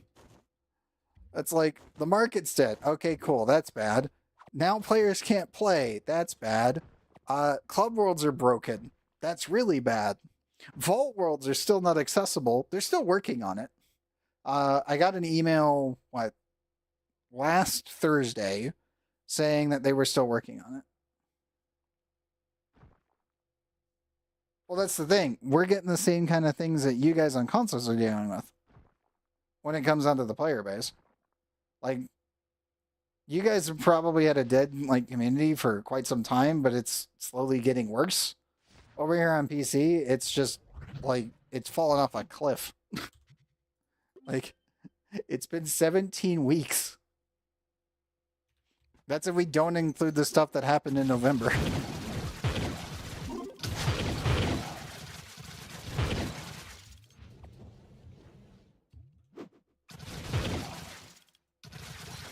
So no, I totally feel you, man. Like, it's a problem. It's a problem for everyone on every platform. Some more than others, obviously.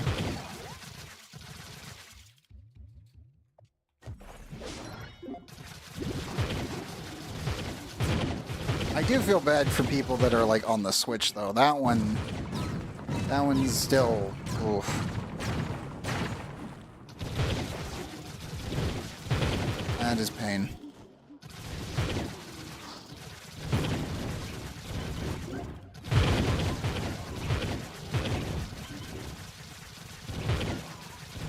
Wish I had a PC. Core price expensive as fuck. Yep. Yeah, I know. I know. Oh, I know. It's just that one is not okay. Like, what happened to Switch is not okay.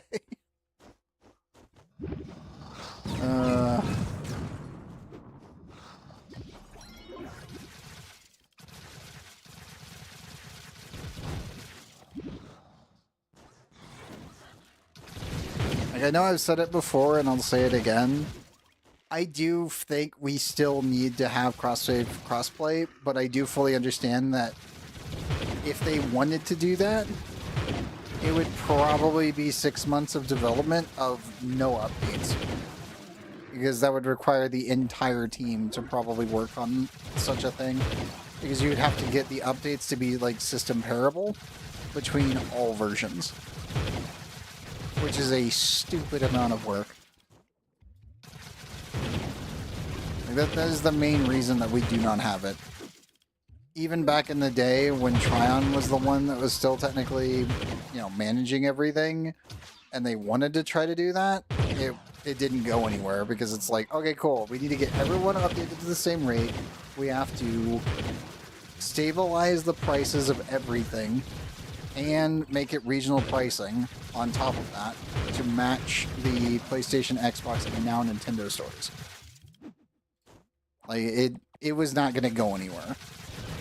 I still think we should do it, but I do fully understand that it's probably not.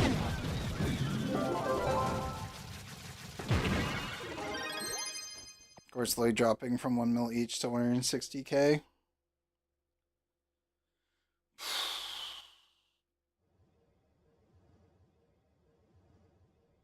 I'm not gonna lie, the fact that we still can't even trade right now without using a bug is, yeah. I don't like, herein lies the thing with PC. Nobody knows how bad the inflation's actually going to be when the market actually returns. Like that's really going to be like the make or break it situation. Because when the market comes back online, if they figure out a way to either stop duping or actually do what they need to do and track items properly, the inflation in the market is probably going to get really bad. So, do I expect like 3 mil core prices here on PC? It might be possible. Which is very terrifying. Because again, it's been 17 weeks since anyone could use a market. That's not a good thing. And I also have no idea.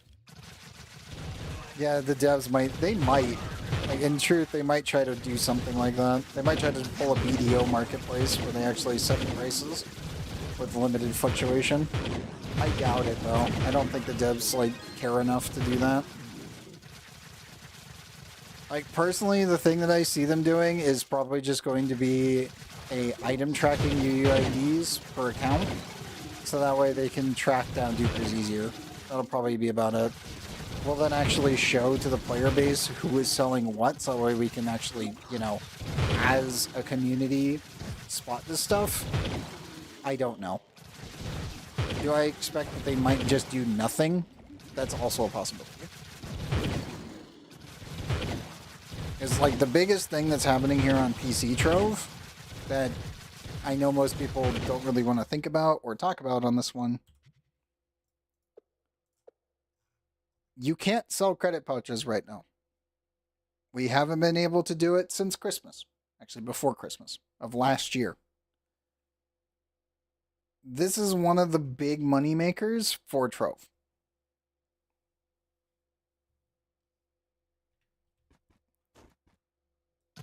Having who sells what, just not in the code at all. Yeah, that's pretty much all we really need. If they want to actually like make it so that way they can deal with dupers, then you could just spot the people that are duping it, because you'll probably easily be able to tell almost immediately. It's like, oh, that name's a bot, or oh, that person's got like 40 fucking things of Gonda. Okay, cool. Like, it just makes it really easy for everyone to see it.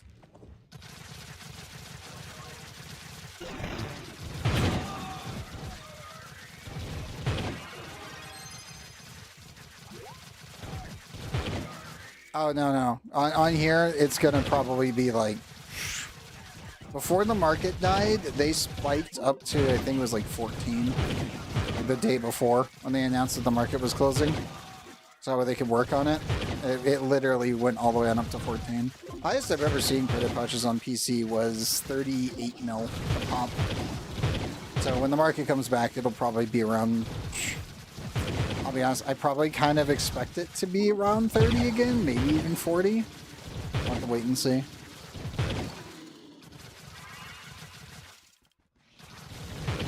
Because every time that the market goes down and then the market comes back up, they are always spiked. Like, it is always spiked.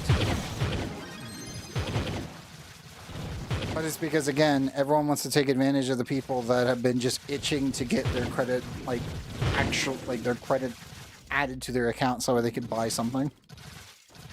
So that first 2 weeks is always the worst. This is just the longest we've ever had it down, ever. So it's probably going to be really, really bad for like 2 weeks again. 2 to 3 weeks, probably. I don't see it not being, which is a problem.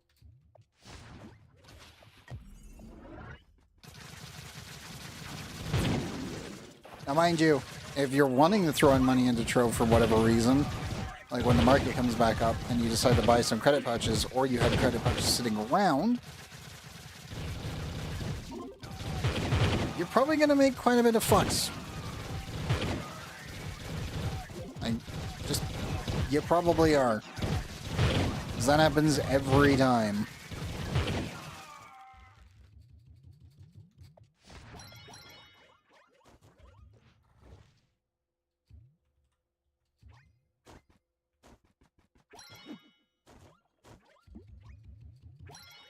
These. We got to the teleport point, so we're good on that.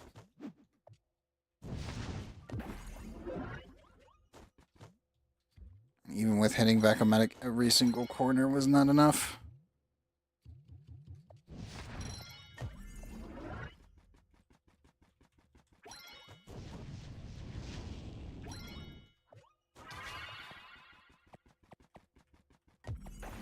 Oh, I know there is.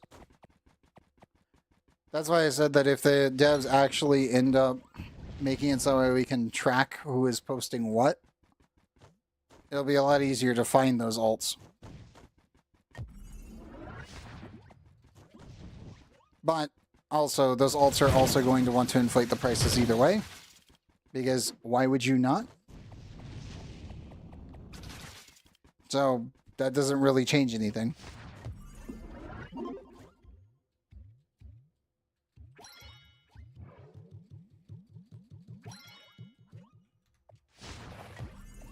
Like, it doesn't matter if there's like 100 pages. If everyone wants to make as much money off of their duplicated credit pouches, or even just legitimate ones, they're going to make the price as high as they can get it. And if people are still using duplicated flux, and they want to make even more flux, then they'll just literally post up the highest amount, probably like 20 to 30, and then they'll just buy out anything lower than that. That way they can also restock their own stuff, making it look legitimate. Because they've done that before.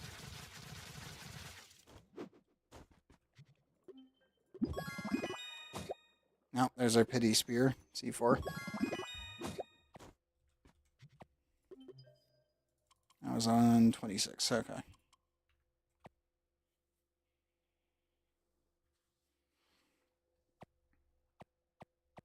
Yeah, when block element become new trading resource. Yeah.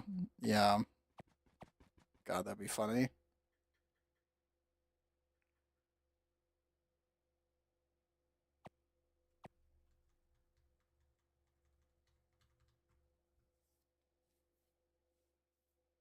Actually, let me jump ahead to Timbered Edge. There it is.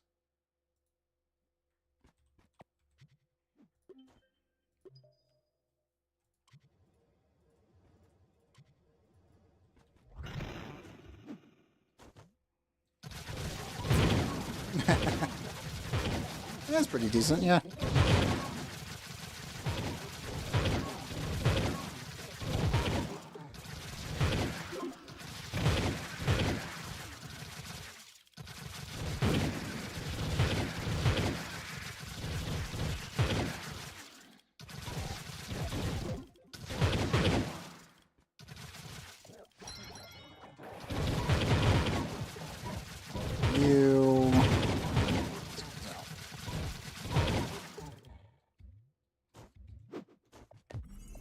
Four more targets to go.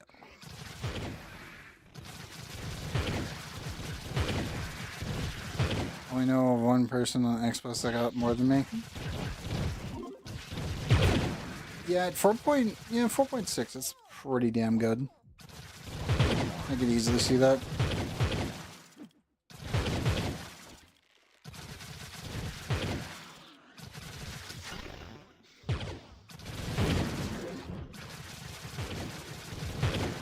Also, once again, for anyone that is just tuning in, these are open carries. All of these are Ifera delves. If you need to get your delves and you're on PC, you're free to join us. You can throw your IGN into YouTube chat or Twitch chat, and I will get you guys in. Otherwise, you can just whisper me in game. Mr. Clinkers on all platforms, and that also works. If I see purple text, you get an invite. Makes it super easy. Sadly, obviously, if you're on console, can't really do that. Answer questions. That's about it. I do. That I do.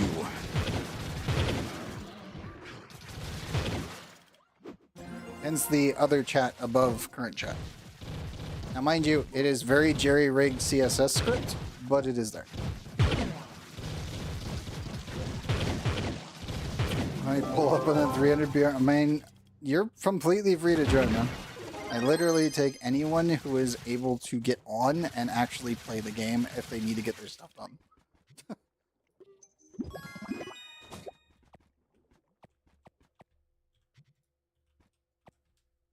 Like, flat out, you could be MR1, and as long as you have keys, you would still be able to get the same loot that I am getting. Which is still hilarious to me that that's how delves work.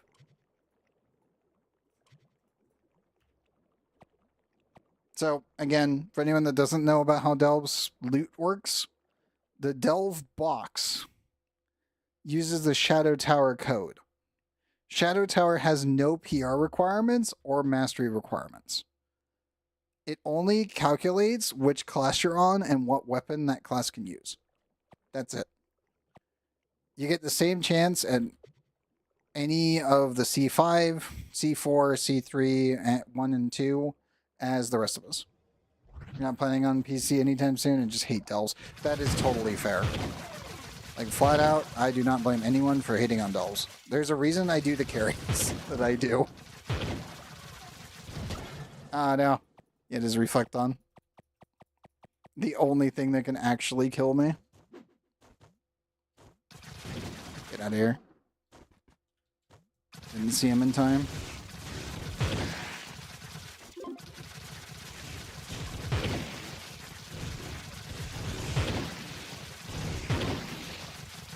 But no, I do not blame anybody for absolutely despising the delves. Like, there's a reason they do delve carries, and it's mostly just to get people their weekly shit done and never think about it.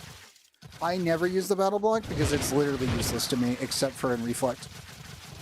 And then I have to clear it anyway for when I'm doing delve runs that I just despise using it. It's literally one of the shittiest mechanics that they've added to this game. And I will die on that hill because I fucking hate it.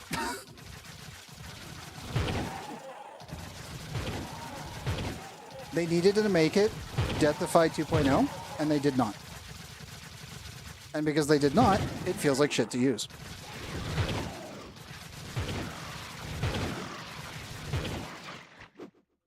Just so you know, if you're playing a Shadow Hunter and you're not dealing with anything that can instant kill you, you literally cannot die even at 0 flasks. And yes, it is broken, and they've never fixed it. If you have any level of life leech, and you're playing a Shadow Hunter, Deathify can be at 0 flasks, and your health regen can be so high that the game will not actually let you die. You will keep using flasks at 0 with no flash charges. And yes, it's a bug. And yes, it's been in since launch. But because of that, it also procs your actual emblems. So you don't have to think about anything. If you're using Battle Block, congratulations, that mechanic stops working. Which makes it feel like shit. I'm not gonna lie, I fucking hate it. It's super annoying that it stops working. because your battle block will take the spot without actually using your emblems. And they really, really should have actually done that. It's really annoying that it isn't that way.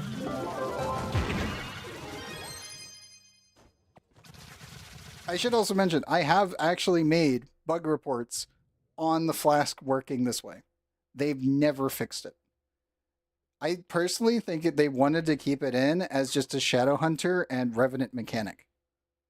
Because these are the two characters that can actually use it the most due to how much leech you can actually get. Technically, Lunar Lancer as well, if you're using Vampirian Vanquisher, can also use the same thing.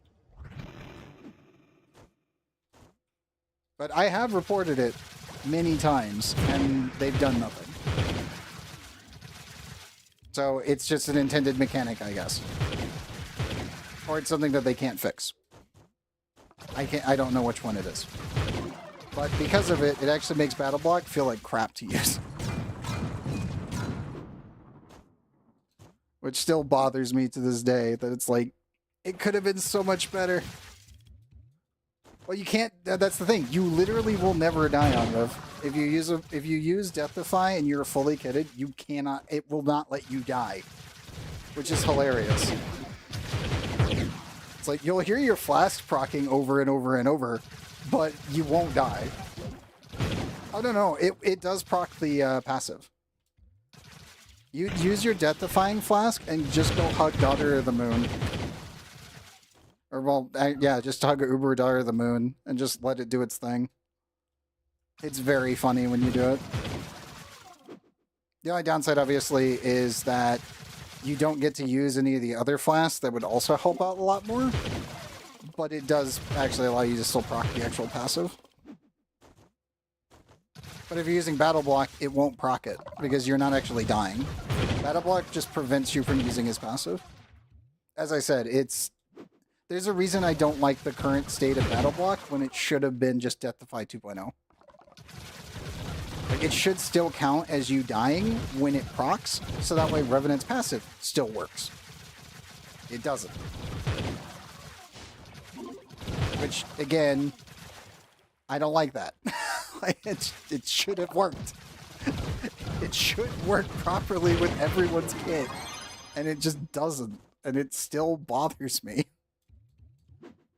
It's like, I love playing my Rev, but yeah. Oh, it's finally patched? They finally got it to work again? In before we get the pet out patch and then it stops working again, and it's like, motherfucker. Devs! I wouldn't even put it past him at this point. If it is working, that's great.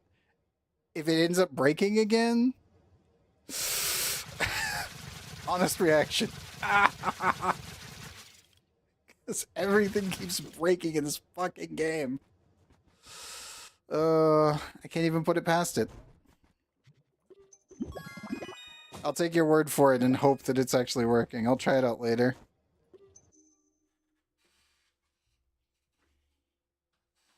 Was patched at PTS. I hope. Like, seriously, that pissed me off when I actually got into the game, and I was just like, doesn't fucking work.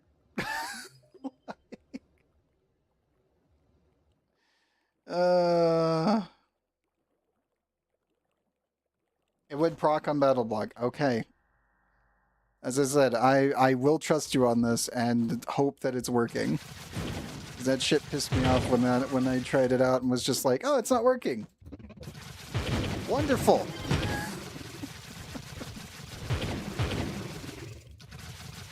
I feel like I'm one of the few people who really enjoys Rev, and yeah, that was not a fun experience.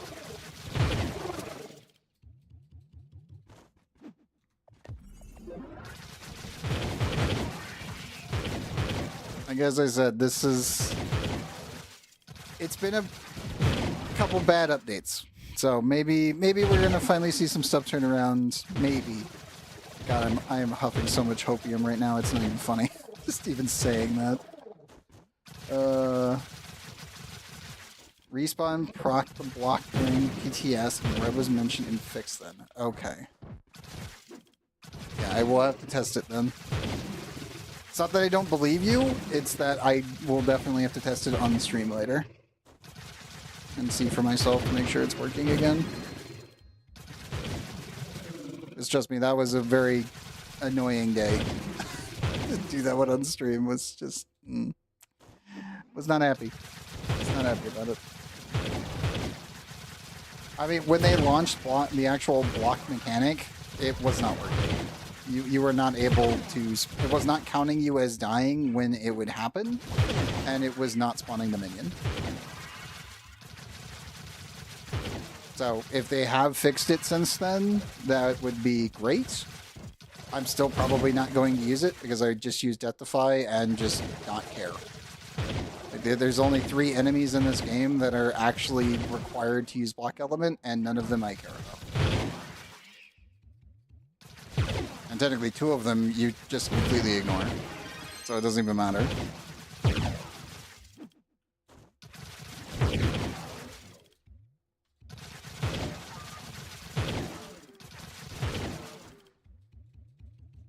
Like, the only thing that I care about when it comes to block element is the reflex, and that's it.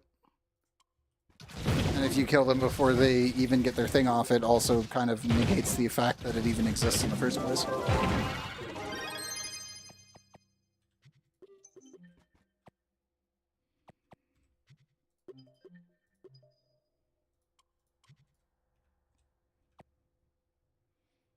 And if you want to go full meme, where is she?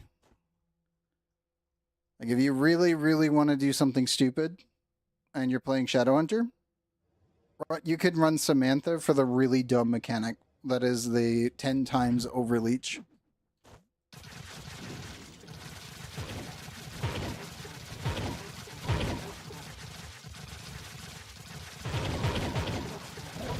That's the reflect I was talking about. That's the only one that you really have to think about.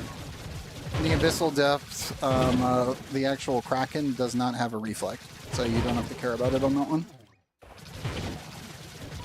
It's only the clam enemies in the Abyssal Delve that you would have to worry about.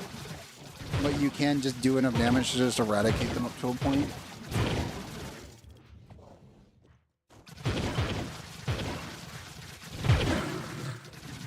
Mind you, if you're playing a Shadowhunter. If you're playing, well, Shadowhunter and Rev specifically. If you're playing any of the magic classes, you need the battle block. You just don't have the hit count to actually do the overleach mechanic. Also, you definitely need to be using your proper flasks, and as well as proper emblems.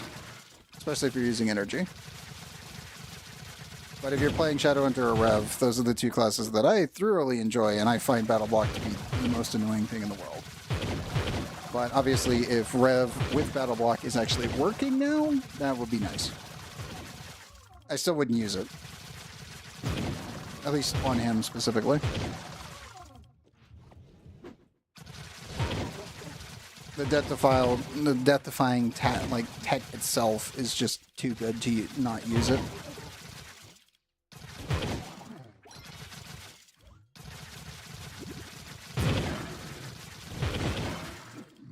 Yeah, that's why I said, like, certain magic classes that just can't get the leech, you're gonna have to use battle block. If they add more leech, say, to the star chart on the magic side, there's probably going to be a pretty good, like, argument to stop using battle block completely after that point. Like, if you could get 85% leech on a magic class without having to sacrifice so much in the star chart, I don't think battle block would ever have a purpose again. Because you'd be leeching more than, like, 130% of your total HP per second per attack. Like, once you start reaching over 100%, shit stops, like, working in this game. Yeah, they do. Yeah, they do.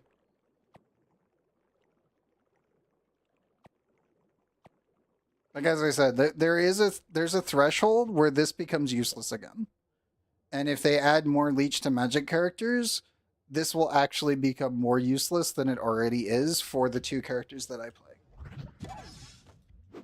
And it would actually start bleeding into other characters as well.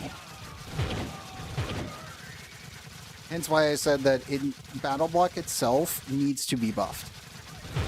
But not in what it can block, in how it functions with emblems. Like, it should be technically just a secondary health pool that can still proc flasks and emblem effects. That's what it needs to be. Whether the devs will actually do that, I don't know. I hope that they will, because there's going to be a point where people just stop using it altogether because they'll add too many sources of leech or regen based off of leech, because obviously leech in this game is completely broken, which is a good thing. Like, I'm not gonna lie, life leech in this game is very, very good. Like, stupidly good. That it's almost kind of hilarious that they just didn't add any to the magic tree. Yeah, that too. Like, shit like that too. And going from 30 flasks to 1,000 pretty much. Yeah, stuff like that will just end up making it so a battle block is kind of pointless. And kind of annoying.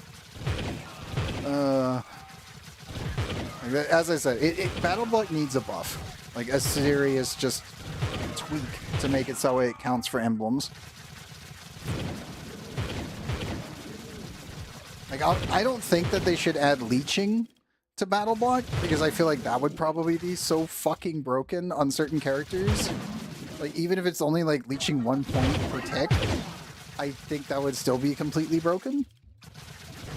But obviously, it would mean sacrificing damage capacity for even more survivability on certain classes.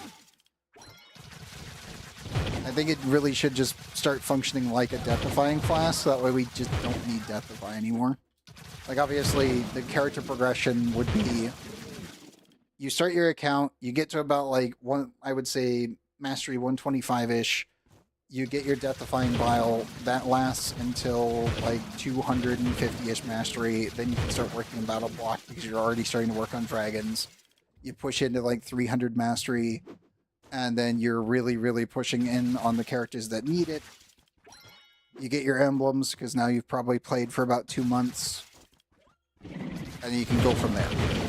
Like, that's kind of what it feels like Battle Block should have been, is this natural progression point. And as it stands right now, it's just a side grade defensive layer. And certain characters, it's the main defensive layers, but for the majority of the actual cast of people that, you know, is averagely played, it's just kind of sitting there as this sideline, when it really should be a major defensive layer and offensive layer. And as I said, I will die on this hill. I want Battle Block to be stronger, because it definitely needs it. Like, as we get more power, it's going to become more and more evident that it's got problems. And those problems will only become more evident as we get more survivability added to our kits. Let's rush 20 MR and then get gifted a golden egg for free, bro. That's pain to hear. Oof. Oh god, that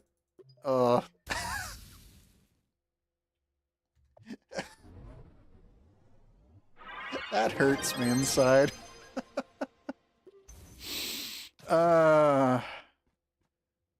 That's not okay. That's not okay.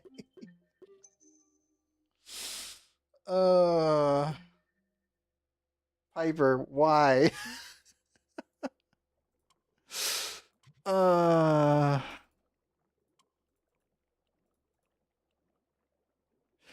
that's not okay.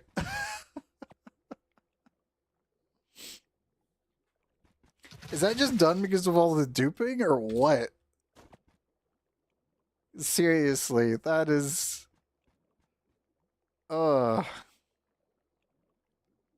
That's definitely not here on PC. I will point blank state that one.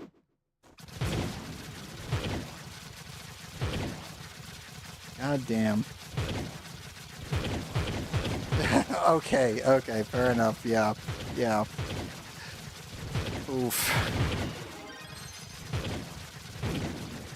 And yes, for anyone wondering why that hurts me so, it's literally the duping situation that happened on console. That's not okay. That's not okay. Yeah. Yeah. Like, there's a reason that a hole in my stomach just formed and was just instantly straight to the bottom. Just, oh, that's so painful.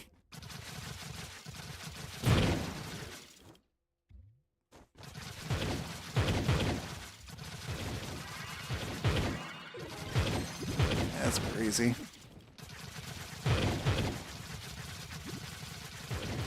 It's like, what happened to console? They blew it up. Those monsters. God. That's probably the other reason why I'm pretty certain that Gamigo will never do crossplay cross-save. Like, ever. Especially now, after what happened in 2023 to 2025. Like that duping pandemic was just... that was something else. Like, I was sent screenshots of what was happening on PS4, and it's just, oh my lord. It was bad. It was real bad.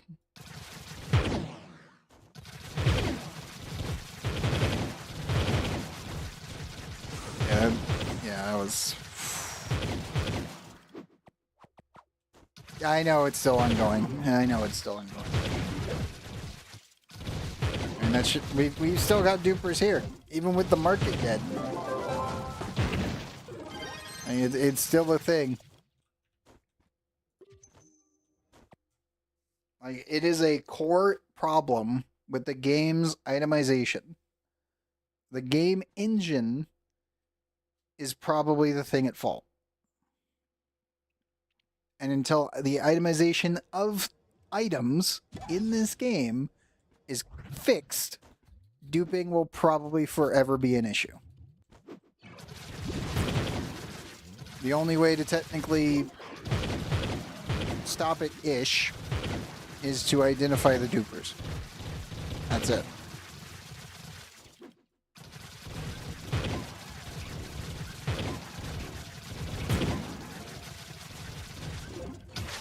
Trove to win? That's never happening.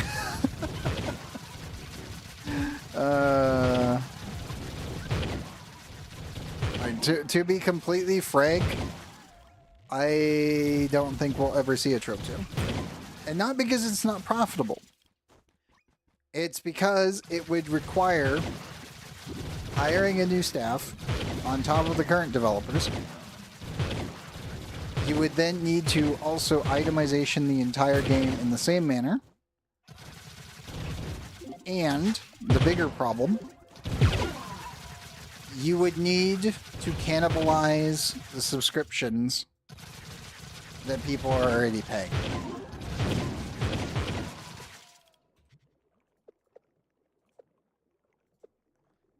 This right here, and these, obviously with PC being down, these are toast right now.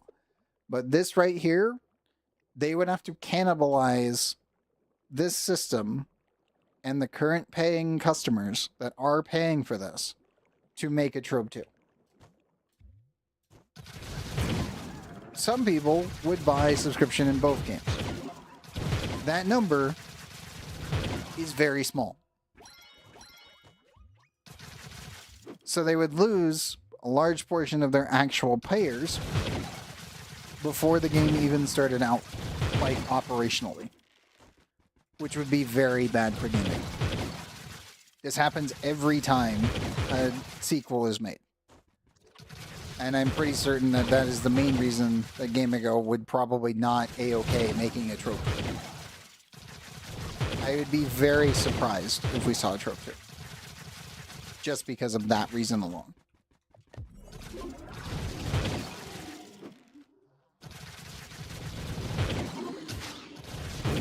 Like, I don't like being a realist on that one that often, but in this very specific case, I truly do not see them ever making a Trove 2. I see them continuing to just allow the devs to keep updating Trove as it is.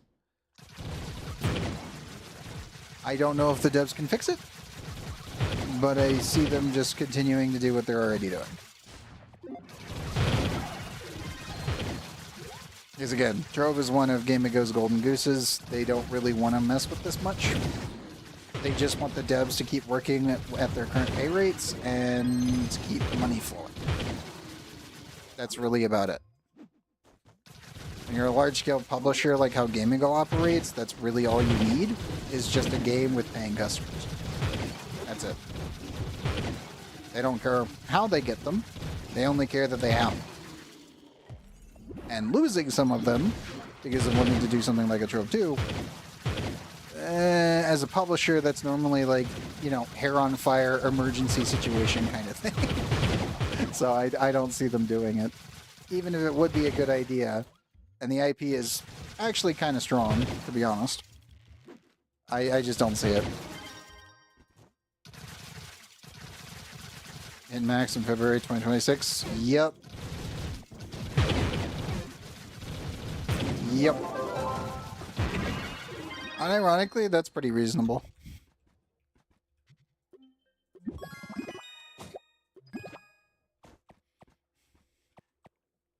I have been playing Trove since launch. Technically since the alpha. But I pretty much only either... Originally, I would play on Mondays, Tuesdays, and Wednesdays. And then when Dragons came out, we did Fridays. I then switched to Shadow Tower Mondays, Wednesdays only, and then Fridays. Eventually, we got Delves, and Delve Monday sucked. So it just became Wednesdays and Fridays. Eventually, ran out of gems. So it just became Fridays. Because also, most people had already capped their gems, so that kind of became pointless. Obviously, with the changes with the cash up being, well, not cash up, but the market, cash up pretty much too as well, being dead, and then them adding cores in on Mondays, Mondays have been pretty profitable when it comes down to gathering cores and souls. But it's still just Friday and Monday for the most part. Big crab on... Oh, nice. 950. Hey, that's pretty big. Seriously, that's nice. Adding 1,000 sometime next week. Very nice. And seriously, dude, congrats. But yes, I do find it kind of funny, though, because I only play Trove on Fridays now, except for specific events. And then sometimes on Mondays, just because, like, if I've got anything else to do or I'm waiting on something, like, you know, waiting on a balance sheet or a pricing sheet. Sometimes I'll just jump into Trove and do a couple D15 5 stars. But for the most part, I am only progressing on Fridays. And I have had people that I know are playing every day. And they haven't passed me, which is slightly concerning.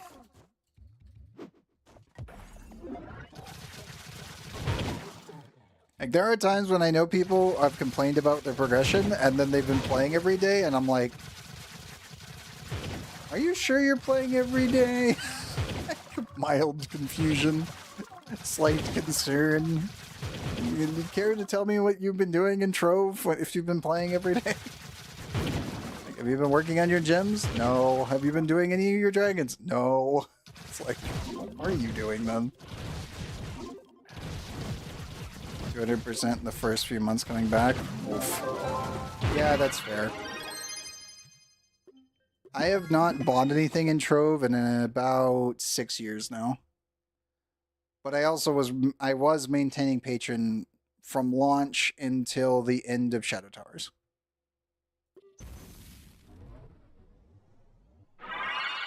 That's where most of my loyalty points all came from, was all that. That and the Cancer Pack.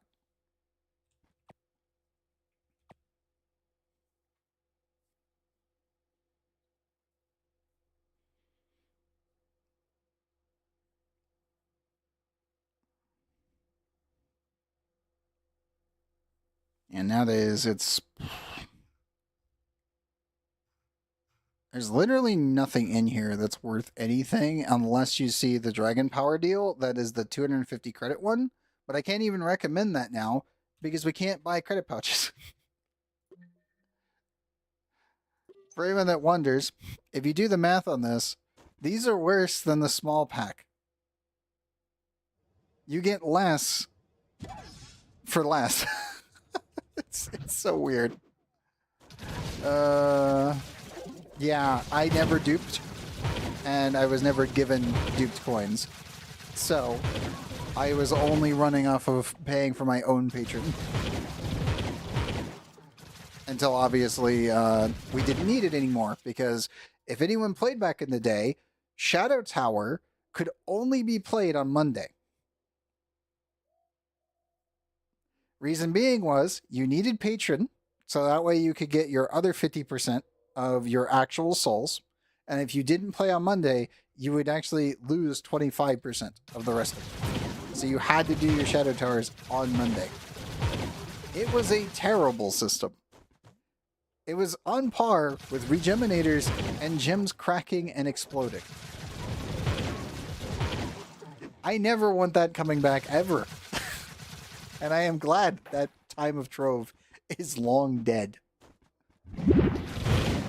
Yes, that was, those were the dark years. We don't normally talk about those. That and the 1-star gems. I really don't, I don't want to think about those again. I still have one laying around in storage.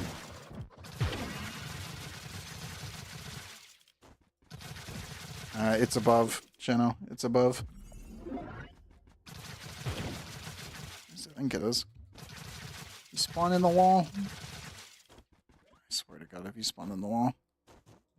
Oh, no. The Shadow Tower mechanically was amazing. Even to this day, it's still one of those things where I'm like, even with the dungeons themselves removed and it's just being the boss fight, it's still one of the cooler things that was added to this game originally. It was just the fact that the other things that we had to deal with Shadow Tower existing was very anti-consumer and fucking dog shit. Hence the dark age of Trove for the most part. You're out of short cells? That's good. Got health regems. Oh yes, yeah. I have 2 that are I've been holding on to. But that is it. I did not get many of them.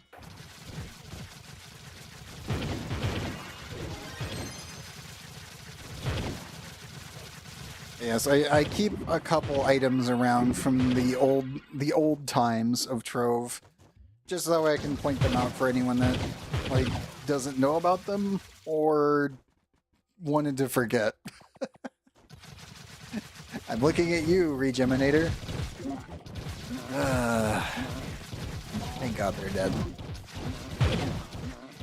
That's still the worst system they ever added.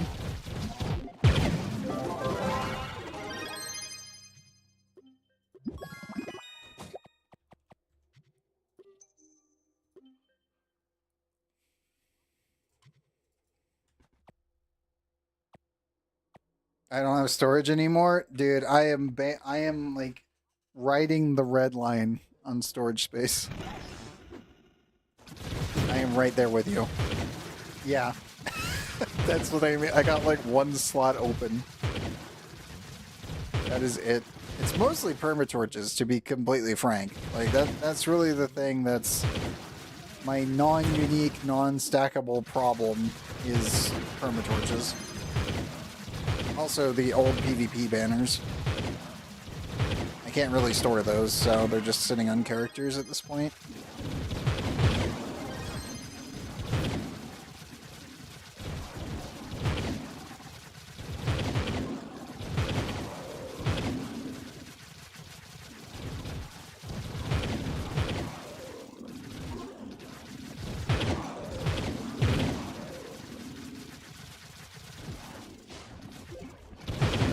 Yes, it does.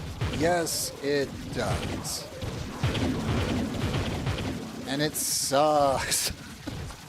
Like, seriously, why, oh why, did the devs just not put it in here? I do not understand on that one. That's the one that still irks me on that, where it's like, oh, we added all these new D15 plants, and it's like, why are they not storing in my actual plant inventory? Why? Just, why? Why? What is thine purpose other than to piss us all off?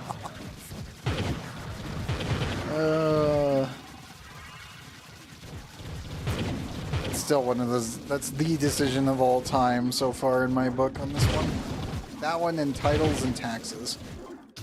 I would say rage bait, but on the other hand, like, it was a legitimate thing where they're just like, oh yeah, you can only carry so many of these, so we're just gonna not put it in your resource pack. Like, what?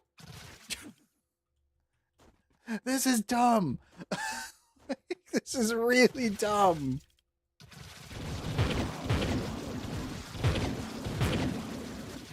Like, if it was a key or something, I could kind of see it, because, like, you know, we have the, where is it? We got class gym keys and, like, delve keys and stuff like that. But no, it's just plants.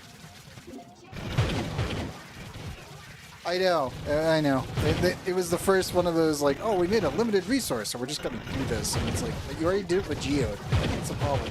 Yeah, exactly. Geode takes another because it can't store everything. Yep.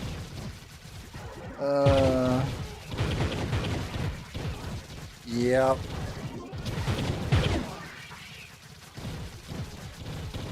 It's really dumb.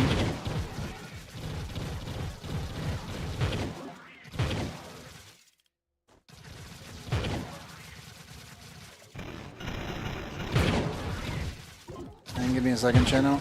Gotta deal with crit downs here real quick. Hang on, leave up to burn off.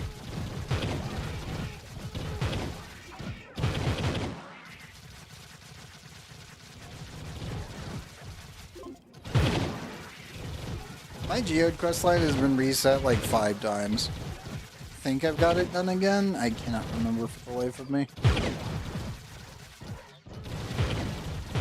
Yeah. If I remember right, if you've got that bug, if you actually send in a bug report, they'll just auto-complete that quest for you. I'm not kidding, by the way. That's happened to a couple people when I was doing runs with them, and then they were like, how do I fix this, like, quest line? And it's just like, go contact support, they'll message you. If it's today, I would say Saturday night, oh sorry, Saturday morning into Sunday, you'll normally get the Japanese team, and then they'll just auto-complete the quest. Yeah, I know.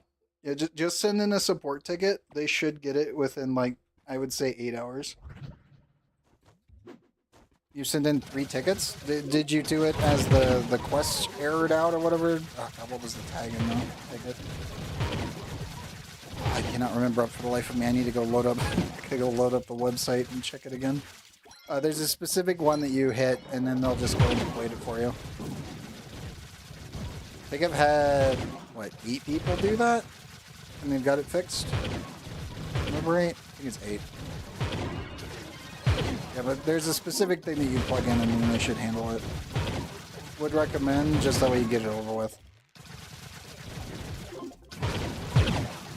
I know it's a fog room. You got 44 key reaches to kill, so let's just get this over with, Shadow. Give me a link in the tutorial. Exactly. It's just grab the quest name, and then I'll pull up the website here when I finish this real quick and get to the boss floor. I'll double check what the ticket thing is. I believe so. It just forcibly auto completes the quest, and it will take the items.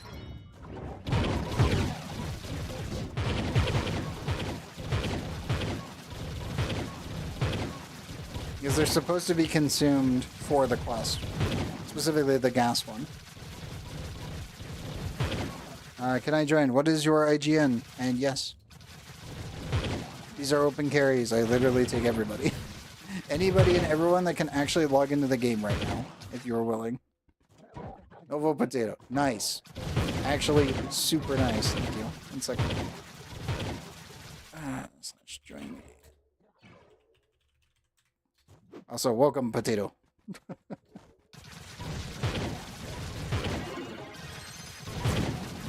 As the title states, these are open carries. I literally take everybody.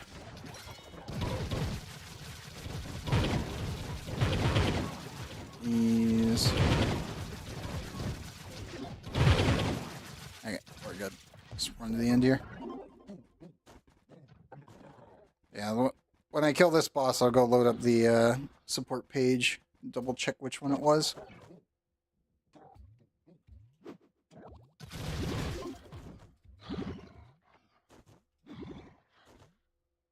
It was like gameplay issue, quest,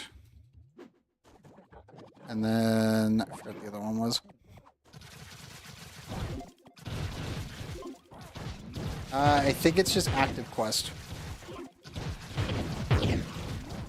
It's whichever one that you're on, that's the problem.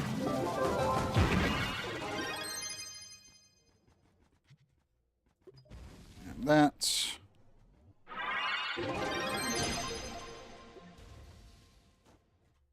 Okay. Glyph. Sport Game Ago. Submit a ticket. Trove. Do your region. That one, character name, category. Here it is. In-game issue. Quest event issue. And then subject is the name of the event. So it would be, let me just plug this into chat for you.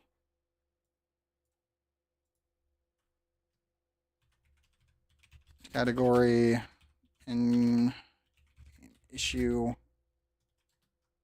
quest/event issues.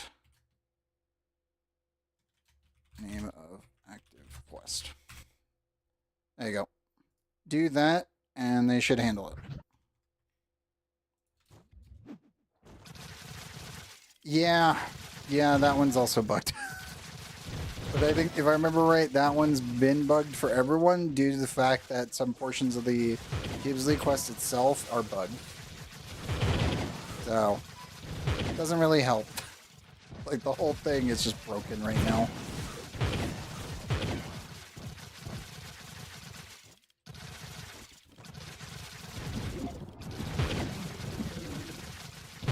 It is the GameAgo support site. So just search, keyword search in Google if you need to, or whatever search engine that you're using. Just type in GameAgo support, and then you'll need to select Trove, and then it'll go up to the screen that lets you plug all of that in, plus your email and your character name.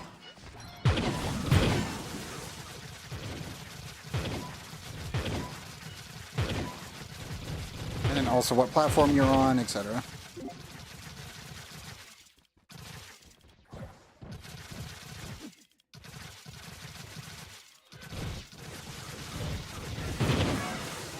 Nice. Yeah, just make sure you get the active quest name, and then that should handle it. You'll probably get a message back in, I would say, 8 hours-ish. Looking at time. Probably 8 hours. So the support team is normally in on the weekends. And normally it's the Japanese team, otherwise you might get the EU team. I never know which one it is. Sometimes you can tell because the support guy's name will be kind of not normal. It'll be in English, but it won't be English. So it's kind of the only way I know I sometimes get the Japanese team.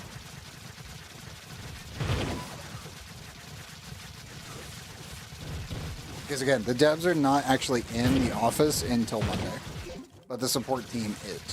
So, because the support team is technically GameAgo, which is, let's see, they've got the North American branch in California, they've got the German branch, which is their normal headquarters in Germany, and then they've got a Japanese branch. Those are the 3 main things for GameAgo. I don't remember if they have a Chinese or... I don't think they have a Chinese one. I know Tryon did, but then they closed it down. That was, you know, way back. We had a Russian and Chinese version of Trove going and everything. And they migrated all of them over here. But I don't think that they actually have their own, like, headquarter branch or support. Which is weird, but it is what it is now.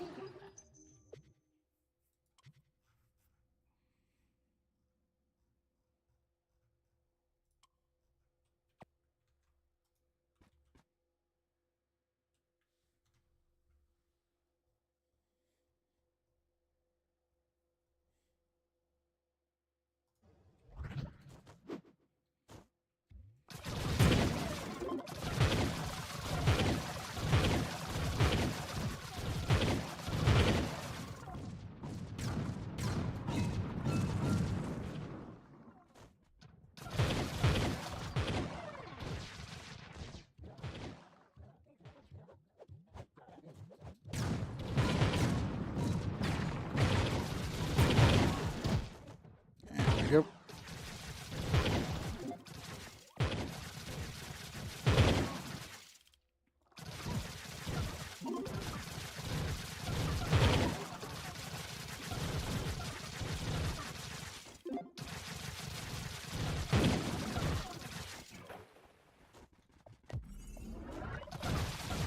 I still feel like the odd man out when it comes down to working with Game and Go support and Tryon support.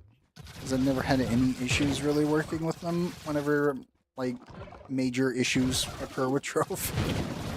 It's like, oh, the client's having a mismatch, or something has gone horribly wrong with the caching system, or the registry keys are completely fucked, and it's just, oh, support gets back to me pretty quickly, and then I don't have to think about it.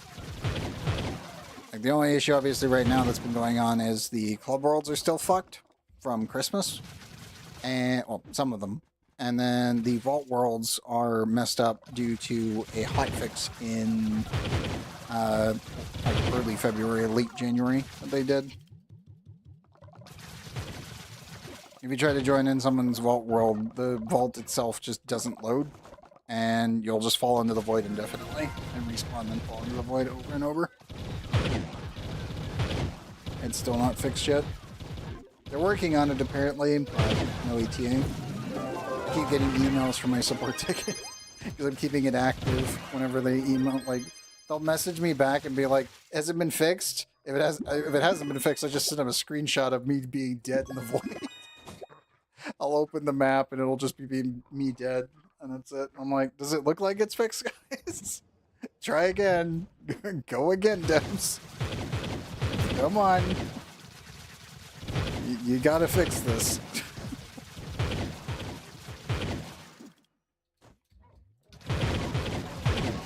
Yeah, I get like, I think I've been getting like an email a week at this point from the support team. Has it been fixed yet? No. Okay, we'll go back to it. Has it been fixed yet? Did this hotfix fix it? No. Okay, we're going back to it again. Damn it. Oh well. It'll get done when it gets done.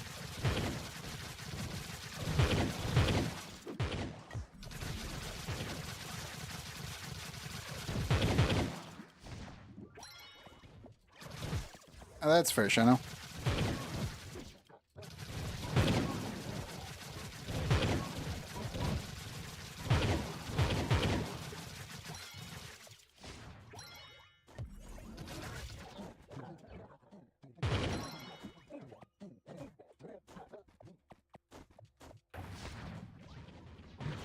Testing on live is something? I know, right?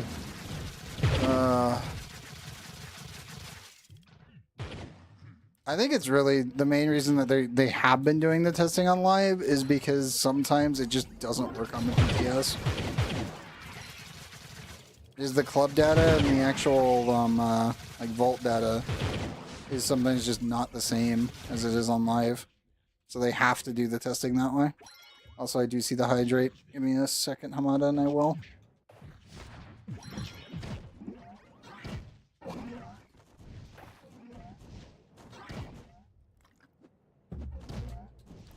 Thank you.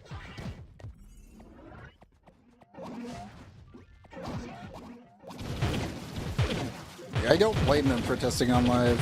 And again, I'm the one who opened the ticket, so I'm like, I kind of expect them to be bugging me about it until it's working. Need the water. I mean, yes, my cooling systems definitely need it. That's for sure.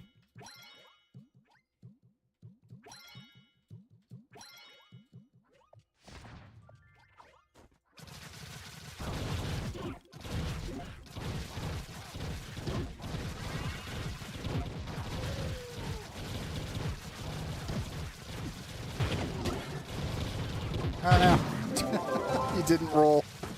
Yep. You gave him a hug without rolling. Mistakes were made.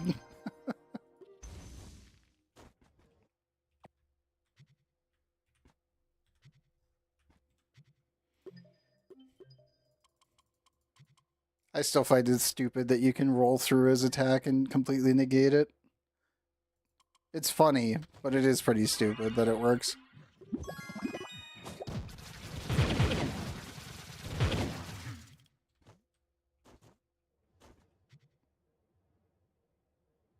And yes, the dreaded 1-star.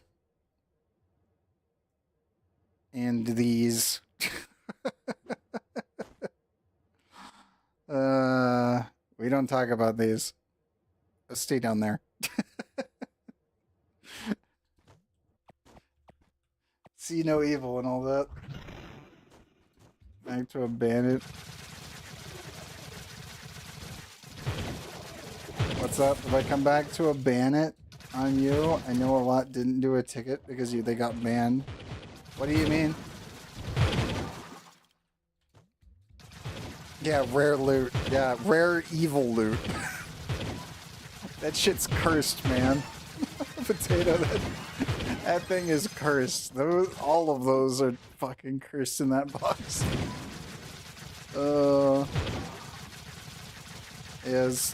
Do you mean like 1-star is still possible to get now? So 1-stars as they were are not. That's the weird part. You can still get a 1-star small gem, but because of the prefix, the 1-star will still get 3 little pips on it, the little diamond indicator pips, that give you 33% more stat. All of the new ones, aka prefix gems, still can do that. The old 1-stars, if you upgrade them, they only get 2.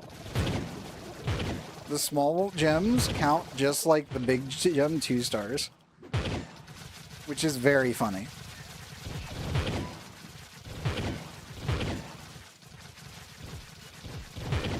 I think my TR right now has one that I upgraded just for science because I still had one laying around, and then one that is a prefix, just to prove it. Yeah, the old gems could when they spawned as 1-star were actually fucked. That is if they also didn't break on you either. But yeah, I kept that one around just to prove the point. It's like, this old system was fucking terrible. I am very glad it is long dead. Like, I am super glad it is long dead. Because again, it's just, they need to do the system to big gems. That way 2-star gems are not complete ass.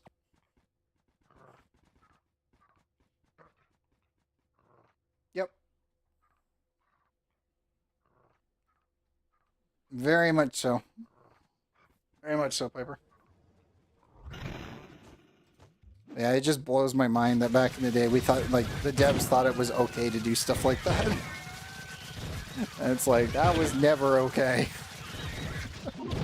I know. That's why I said for the big gems, the empowereds, the whole system itself right now is still the only thing that can screw you. These names that you're looking at look like bot names. What are you looking at? What's the situation, Giovanni? Give me a sit rep.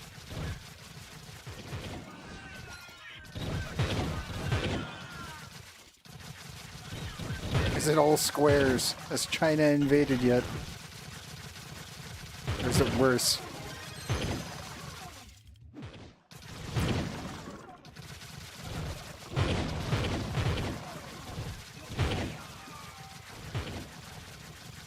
I mean, did they face roll the keyboard?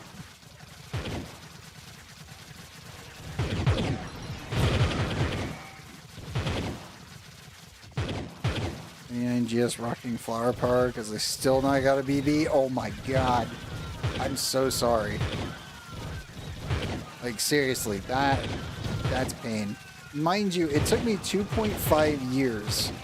Literally 2.5 full fucking years to get my actual 3-star Berserk. Oka 1D. Yeah, that's a bot. If that's not a bot, I would be like stupidly surprised. That's totally a bot. There's no way. There's no way that's a human being.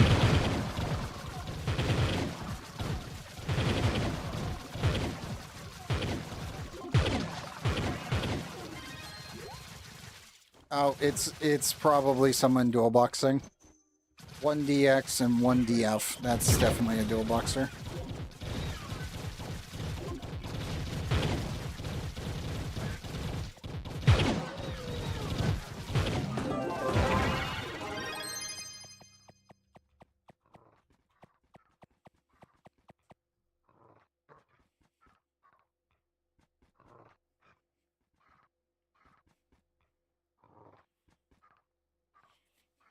Oh, yeah, Piper though, fucking stuck in for the flower power. I feel like flower power could actually be good if they gave it proper scaling. It's just they never did, and they never made it like proliferate. Like, if they made the plant explode and then spread into other plants and then those exploded, and it did proper scaling, I could actually see flower power being a relatively okay-ish gem. It would only work on like super close range characters, like obviously Neon Ninja and a couple other ones, but it could be useful. Obviously, its current state, hell to the fuck hell. Like, flower power is the meme gem. It will always be the meme gem if it stays in its current state, and nothing will change that. They're in hidden research. Yeah, that's definitely a botter, for sure. Oh, definitely a dual boxer that's probably botting at the same time. Especially if it's up the train. Yeah, I know. I know. I know, it's a huge issue.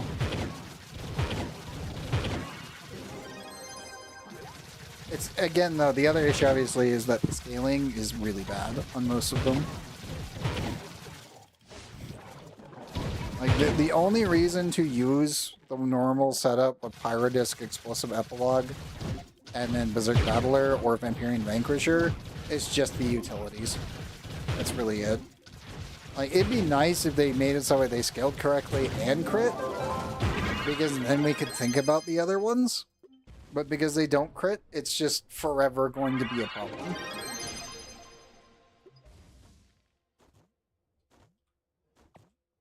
I still don't know why they don't make them crit. Like, that's the one thing that I'm still like, I don't get it.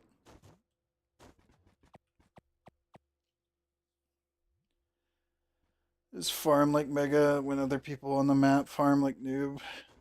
What else is on the map? Ah, gotcha. Most likely. It's probably just telebotting.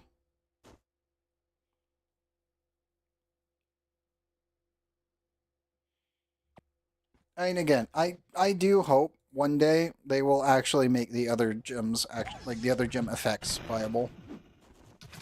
In some fashion or form.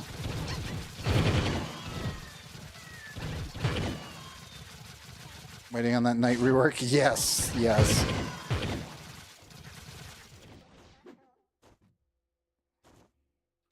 I just pray that they fix his dash. Like, please. His shift should not be a faceplant. Like, whatever you do, just... Not that. Just fix it. Like, please. Like, for the love that is of all that's holy, I do not need a Superman dive. in my fast-paced third-person action art like RPG game. Like, please no.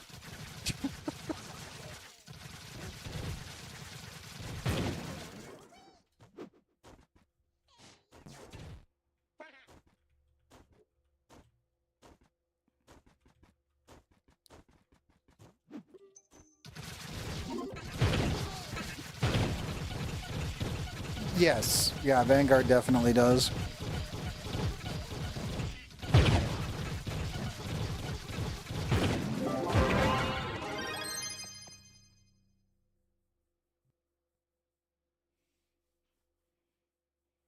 I do also feel like Vanguard needs like one extra tile of melee hit range, just in general.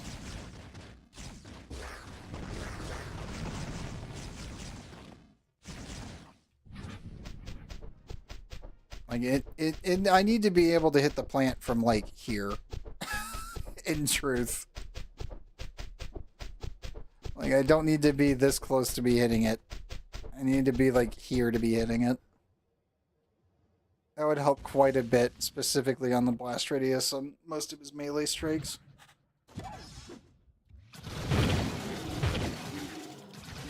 It's kind of the same issue that Rev has as well with the basic attack.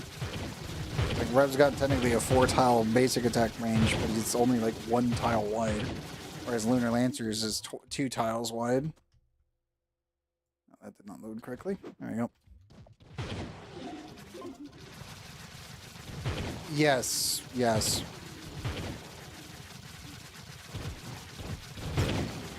Absolutely. I also feel like Vanguard, to be honest, probably needs a base attack speed increase of like 25%. That way you could skip out on one extra like attack speed line and not think about it for reaching the cap. Also, Neon Ninja still needs a fix that they haven't given him yet on the attack speed situation. If you have not tried it yet, you don't want to give Neon Ninja attack speed, which is really fucking stupid. Oh, it did? That's good, because that was very dumb. It was 4 long, 1 wide, and it felt like shit from time to time. If the server was failing you for a split second, you were having a bad time. And Candy Barb has like a 6-tile range, which is really dumb. But yeah, if you guys have not seen or attempted it with Neon Ninja, when they changed his attack pattern a little bit with the last overhaul for him, which, by the way, the overhaul was very, very good. The problem is that the faster you're attacking, the smaller your attack range is.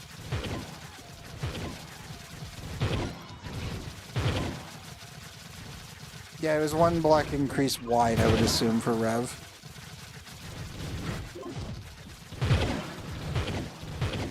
Or was it lengthwise to bring him on up to 5?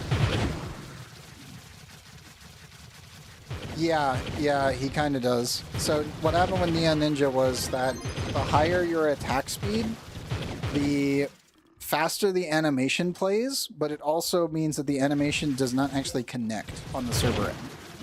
So what was happening right now is that if you go over 200% attack speed on Neon Ninja, which most people inadvertently do, he loses like 3 tiles worth of range on his right when he does the wide swing, and his frontal swing goes from 4 tiles to 2 to 1, and then 1.5 at 300%. Unironically, no. Candy Barb does not have this issue at 300%. Knight does not have this issue at 300%. It's really only just Neon Ninja right now, and I believe Bard. Because Bard's weird pulse thing, when you do the attack, can actually get shortened by the attack speed. Which is weird, because you're technically queuing up another animation before the other one finishes. Which is, again, it's weird that it's happening to those ones. But, yeah. Right now I'm at 274%. So whenever I'm swinging, Normally, I would be able to hit, I would say, about here if I was below 200%. But when I'm running at my max, I can only actually swing out to here. And it's very funny that that's how that's working.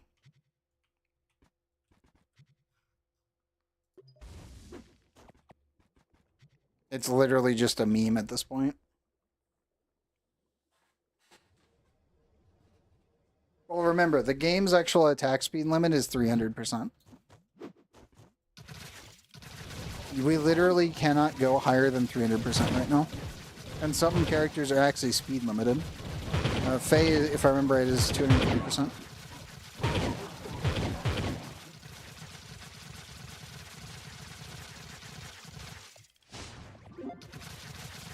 Yes. So the main thing was that the devs added an arbitrary limit because the game engine itself cannot handle over 300%. So you can get the number higher than 300, but your actual character animations and the actual attacks will not go over that. Faye is 250%. Even if you get the number higher, you physically will not be allowed to attack faster. Because again, when they tried, it was, when was it? Was it 2017 or 2016 that they attempted it? For a week, they removed the speed governor, so to speak, for the server, and they let everyone have their true attack speed, and it crashed the game, like, repetitively that whole week. And then they had to disable it. It was so stupid, but it was very fun. Yes. Some characters, though, their animations are also speed gapped. As I said with Faye. Like, I could probably push Faye to 400%, but it'll still have the same attack speed and animation speed as 250. But they did that on purpose because it was one of the few that was causing crashes when it was reaching 300%. Any character that ends up getting a speed limiter on it is because it crashes the server.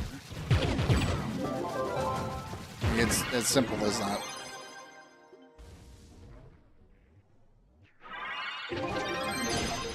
Yes.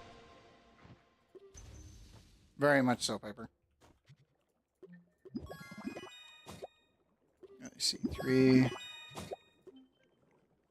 Okay, we'll do one more reset. Let's see, it's 4:53 already. Ugh. Still debating about a phone to stream, either some Blender work or possibly Quasimorph for Ellen. I don't know. Yeah, Potato, give me a second. I'll send you an invite. Hey, Bear. It needs to be sorted. Yeah, they need to fix it eventually. I am doing well. I send Potato their invite and Sheno their invite. Bear, did you need an invite? I never know with you. Why don't you just make attack speed overcap a percentage damage increase then? In principle, that you should have. That's what the devs should have done, but they didn't. Gotta work on the event. Fair enough. I wish you luck. There's been some reports of it being buggy as hell lately. So, good luck, Bear. Gotcha.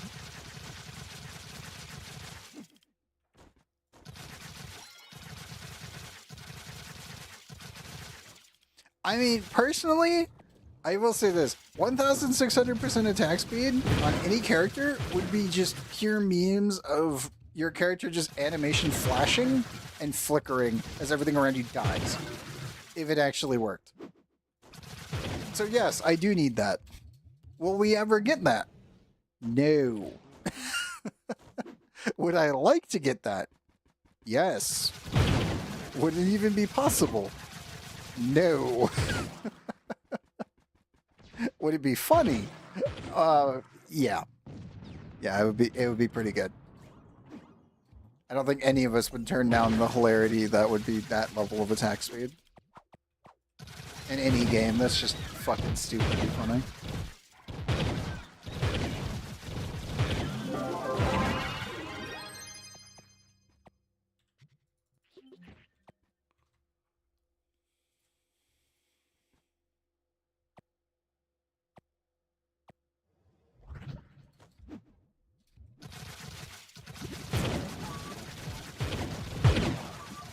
Allies update last Tuesday. What happened?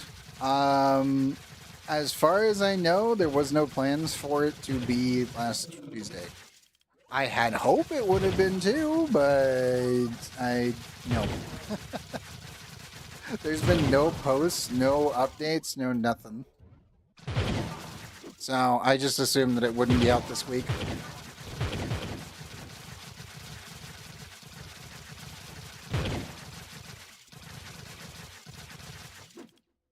There's also that too.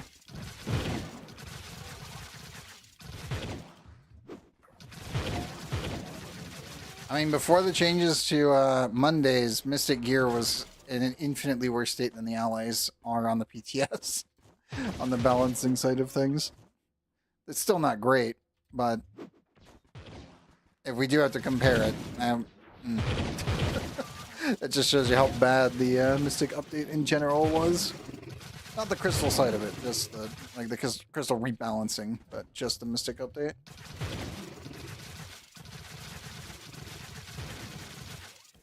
Yeah, I know it was planned, but I'll be honest, most of the PTSs normally take 3 weeks. And then the 4th week is normally when they're implemented. When was the last time that we actually got one where it was a 2-week one? It was, I think it was the original TR rework. That one actually went in without much of an issue.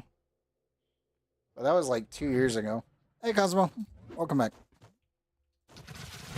Yeah, that was a long time ago.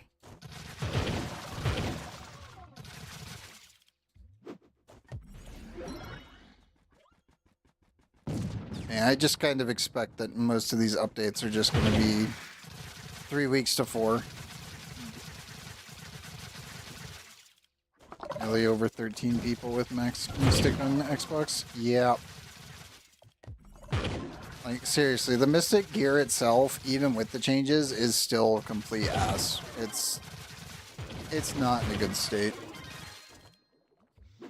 And to be honest, I think most people are just waiting for Mystic 2. If they do the same update cadence that they did with Crystal, it'll be Mystic 2 and Mystic 3 release at the same time. And then Mystic 2 will just be so fucking overpowered in comparison to Mystic 1 and 3 and the, cost to gains that everyone's just going to be stuck in Mystic 2 again, just like we did with Crystal.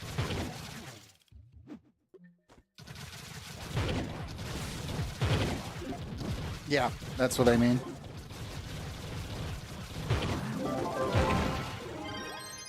I kind of expect the update to go live next week.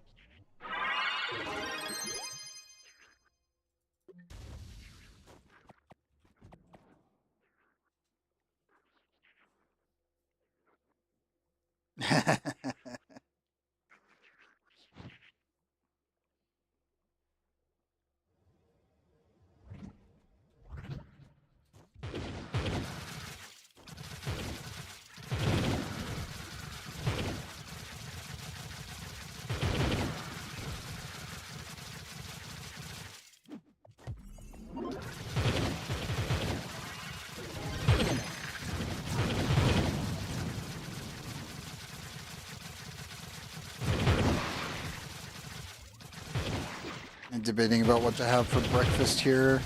Well, technically my dinner. In a little bit. I think it's back to breakfast pizza again.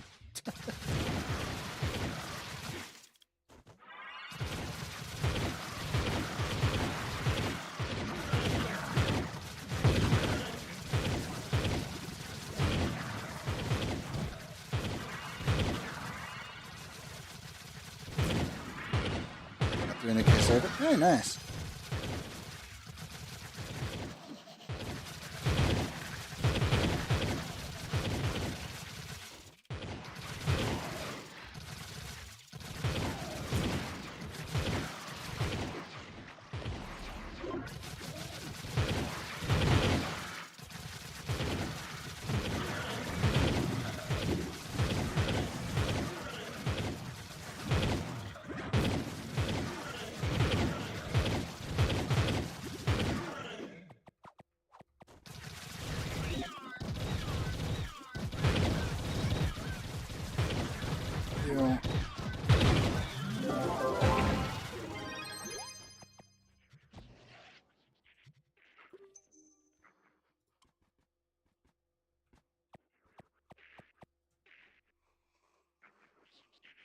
Ugh. Stomach quiet. The only thing reminding me about food. I don't want it right now. Yeah, gear carping bolts.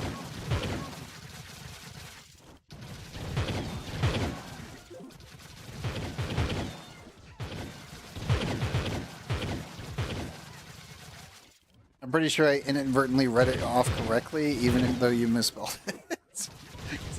I literally said GCP, and I'm like, oh, whoops.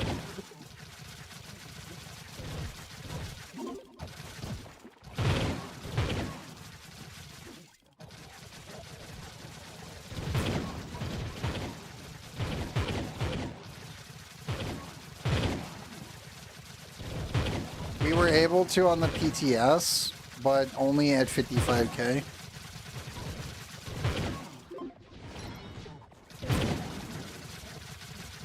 But it's not been, I believe, in the game yet. It's just a thing that happens on the PTS because they, for some reason, have it enabled. Probably in preparation for when they add higher tier Mystic gear.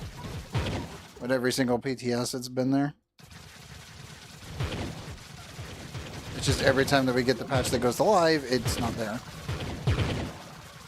Which is really stupid.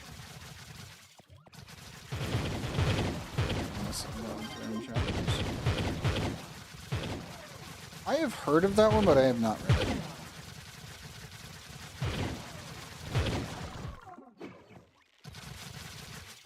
Just gotta get another few hundred mastery points and I'll be the new mastery wings.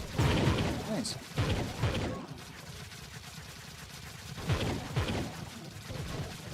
I think it was BS too. The fact that it was even there was very funny. Because the second I loaded into the PTS, we were up like 8k. I know. There was also the fact that the actual mastery ranks were fucked. Like your PR was fucked on the PTS if you loaded in. Everyone had like 6k higher than normal, so everyone was able to fucking like. I was at I think 57-1 when I loaded in the PTS when they did that shit, and it was so stupid. I was like, oh cool, we might finally be getting it, and then immediately when the patch went live. And people started rolling for it and dumped like, you know, hundreds of thousands of boxes and then it just wasn't there. I was just like, the fuck, devs? Why? Like literally, it was just a fucking ruse the entire time to make people waste actual boxes. And then every PTS since has had it.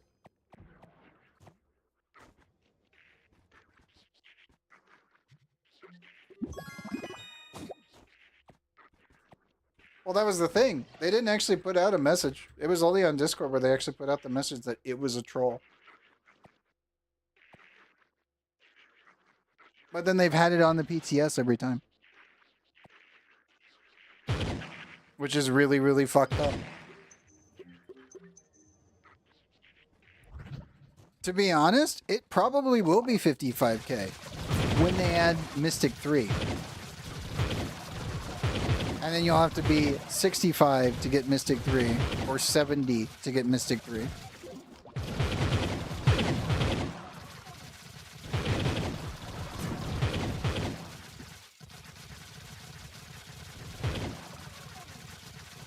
And then they'll just put the Mystic 1 at 55k. Because I kind of suspect that they won't keep up with the 15k actual bracket ranges anymore once they actually add Mystic into it. They'll be like, hey, see, look, we weren't trolling. And it's like, yeah, 5 years ago. Go fuck yourself.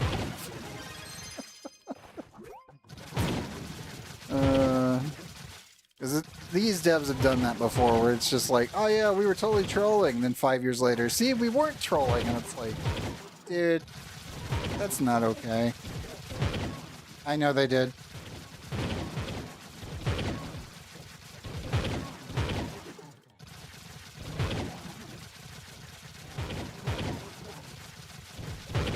Yeah. I just think it was rude that they actually put it into the PTS, dude. And then they didn't put it on live. But that's also, this is the, like, what, 4th time that they've done something like that?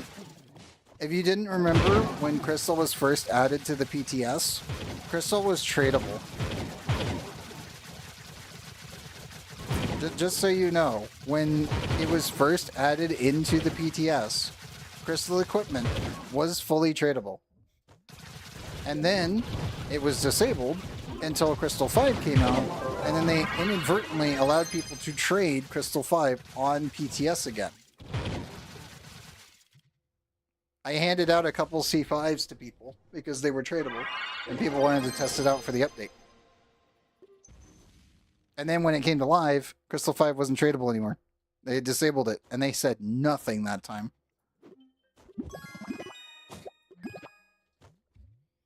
They've done that multiple times with the PTS.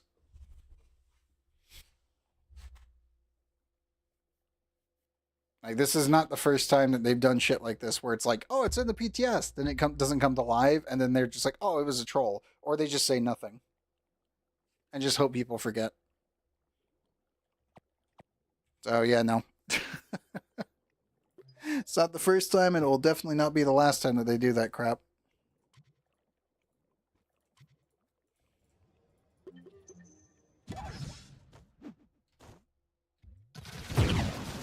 Take care, potato.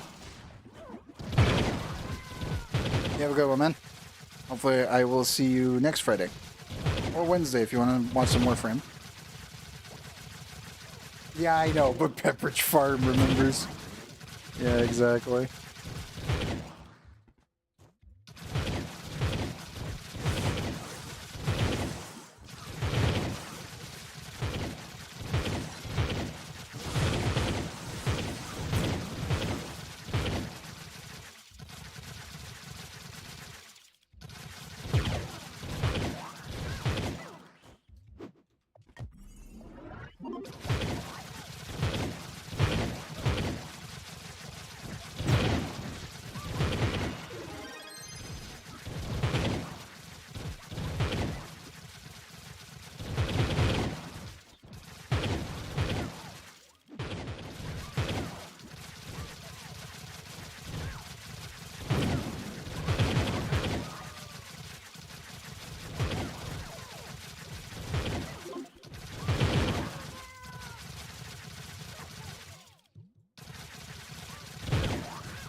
This will probably be the last run for tonight, I think.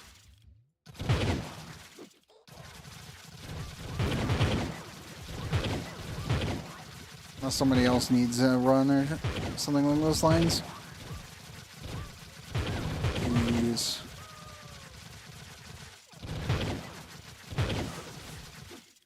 There we go.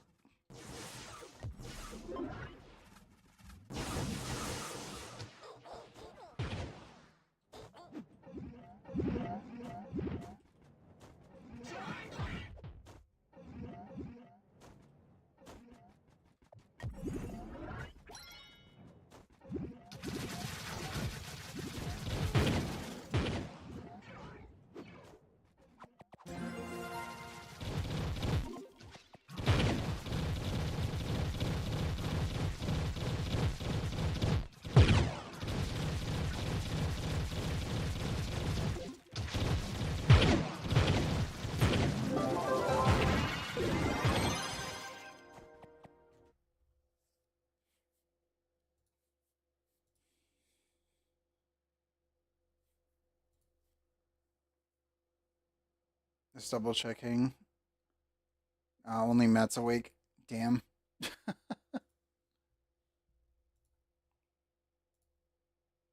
Community repo night. What? What do you mean, Giovanni? Community repo night.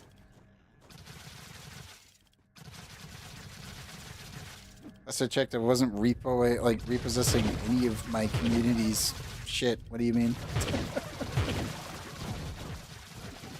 Oh, you mean repo the actual game? I don't even own it.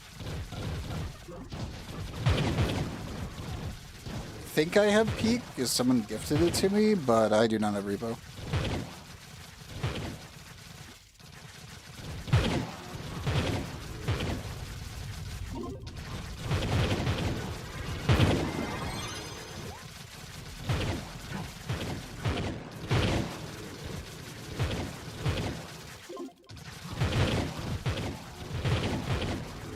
Do people want to actually play Repo? I have no idea.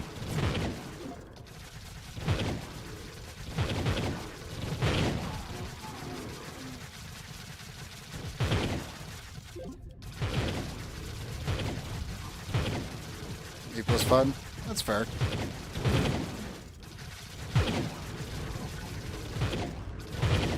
Any of those kinds of games are fun, just in general.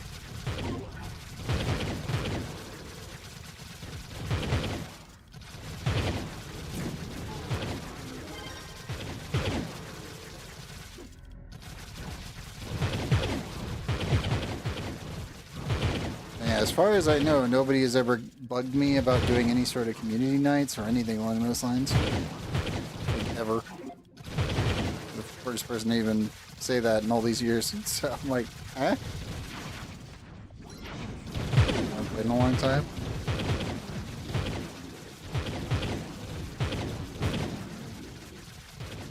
I think that's fair. I've never played it. I've watched Russian Badger play it, which is fucking hilarious. But that was like 700 mods on top of it. For the extra funny and the extra stupid. Which was also fair.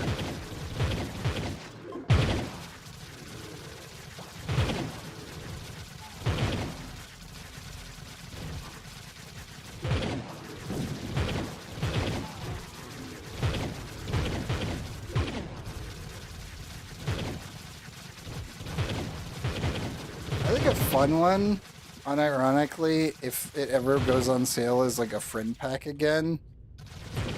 If anyone's ever played the old Sacred 2, I know there's not many people who have, but the fact that on PC we can get a lobby of like 800 people in that ARPG at the same time is fucking funny. Nope. Yeah, that's totally fair. I expect most people have never played that one. But that's one of those ones where it's like, I could set up an actual, like, proper server setup for that one and just, like, post, like, an 800 person thing. You only played Sacred 2? Bro, you got fucking shafted. I'm sorry. Oh, I'm so sorry, Giovanni. Sacred 2, actually good. Sacred 3, a burning husk. That one was a travesty. We don't speak of 3. That one was fucking terrible. I do is very well done, actually quite well designed, and has a very good set of community patches that fix almost every single bug. And as I said, you can literally run massive multiplayer servers with that thing. But Sacred 3 was... yeah. That was not good. That was one of those just... if I remember right, Sacred 3 had no one of the original dev team who worked on Sacred 1 and 2. Actually worked on it. So it was just a pile of corporate garbage.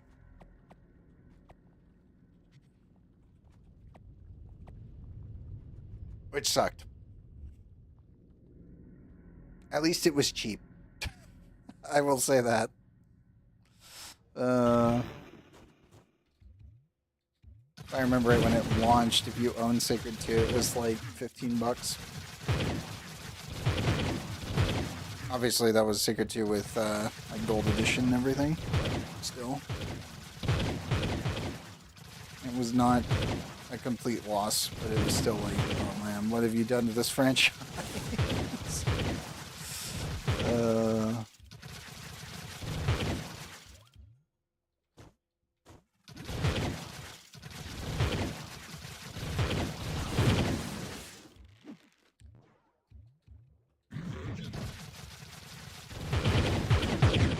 There's also Astroneer as well.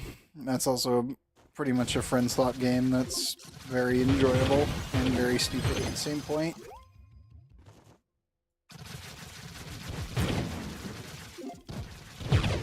I would say Stationeers, but Stationeers has dramatically improved like the realism side of it. And to be honest, if I hosted a server for that, I expect most people would probably die like repetitively for hours. It's like space engineers, but you're dying of very horrible deaths and not just clang or your ship exploding or something. It's like, no, your suit fails, something else goes horribly wrong, you die of acute radiation poisoning, etc. Much more Space Station 13 level of deaths than anything else.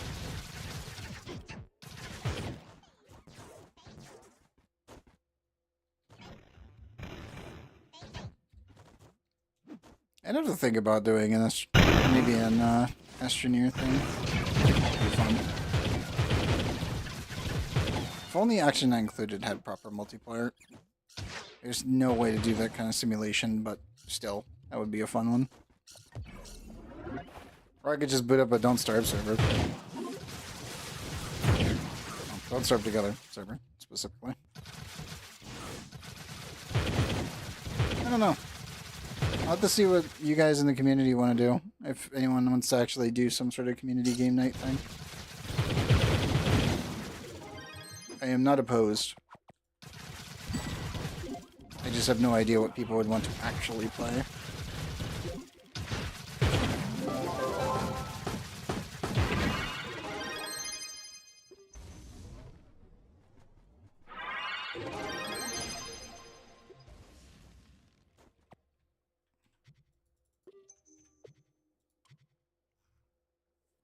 Yeah, no one's awake still. Damn. Okay. See, it's 5:18. I'm starving. And no one I know is awake. I just double check one more time. Yeah, no one I know is awake. Crap. I think we can call it here. Chat, what do you guys think? Got all of our delbs done. I don't think anyone else needs any more carries right now. I think we're good. Hopefully next week the ally update will be out. And then we'll figure out our best option for progressing that thing. But I think for now, I'm trying to think if there's anything else I need to do. Because yeah, everyone's actual carries are done, so I don't really need to do any more delps tonight. Oh, we already did our last call for the most part. Thank you, Bricks. It's as done as I want to get it done. Go make some French toast. Dude, I don't know. I'm going to make breakfast pizza. Hydrate. That I will do, Giovanni. Wait a sec. But yes, I'm going to go make some dinner. And I think we'll just call it here. That was relatively successful. Toast from France. God damn it. Giovanni, you bastard. But yes, for anyone that is new here, I stream Trove on Fridays. I stream Warframe on Wednesdays. And that's about it right now. I will be returning to Action Not Included soon. We will still obviously be doing Trove on Fridays and Warframe Wednesdays because that's what you guys were asking for. So, I aim to please. For now, though, I am going to get on out of here. I also hope that you all have a good morning, afternoon, or evening, whatever time zone that you guys are in. And I will see you guys on the next one. Take care, Amanda. Take care, Bear. And take care, Giovanni. As well as Shenna.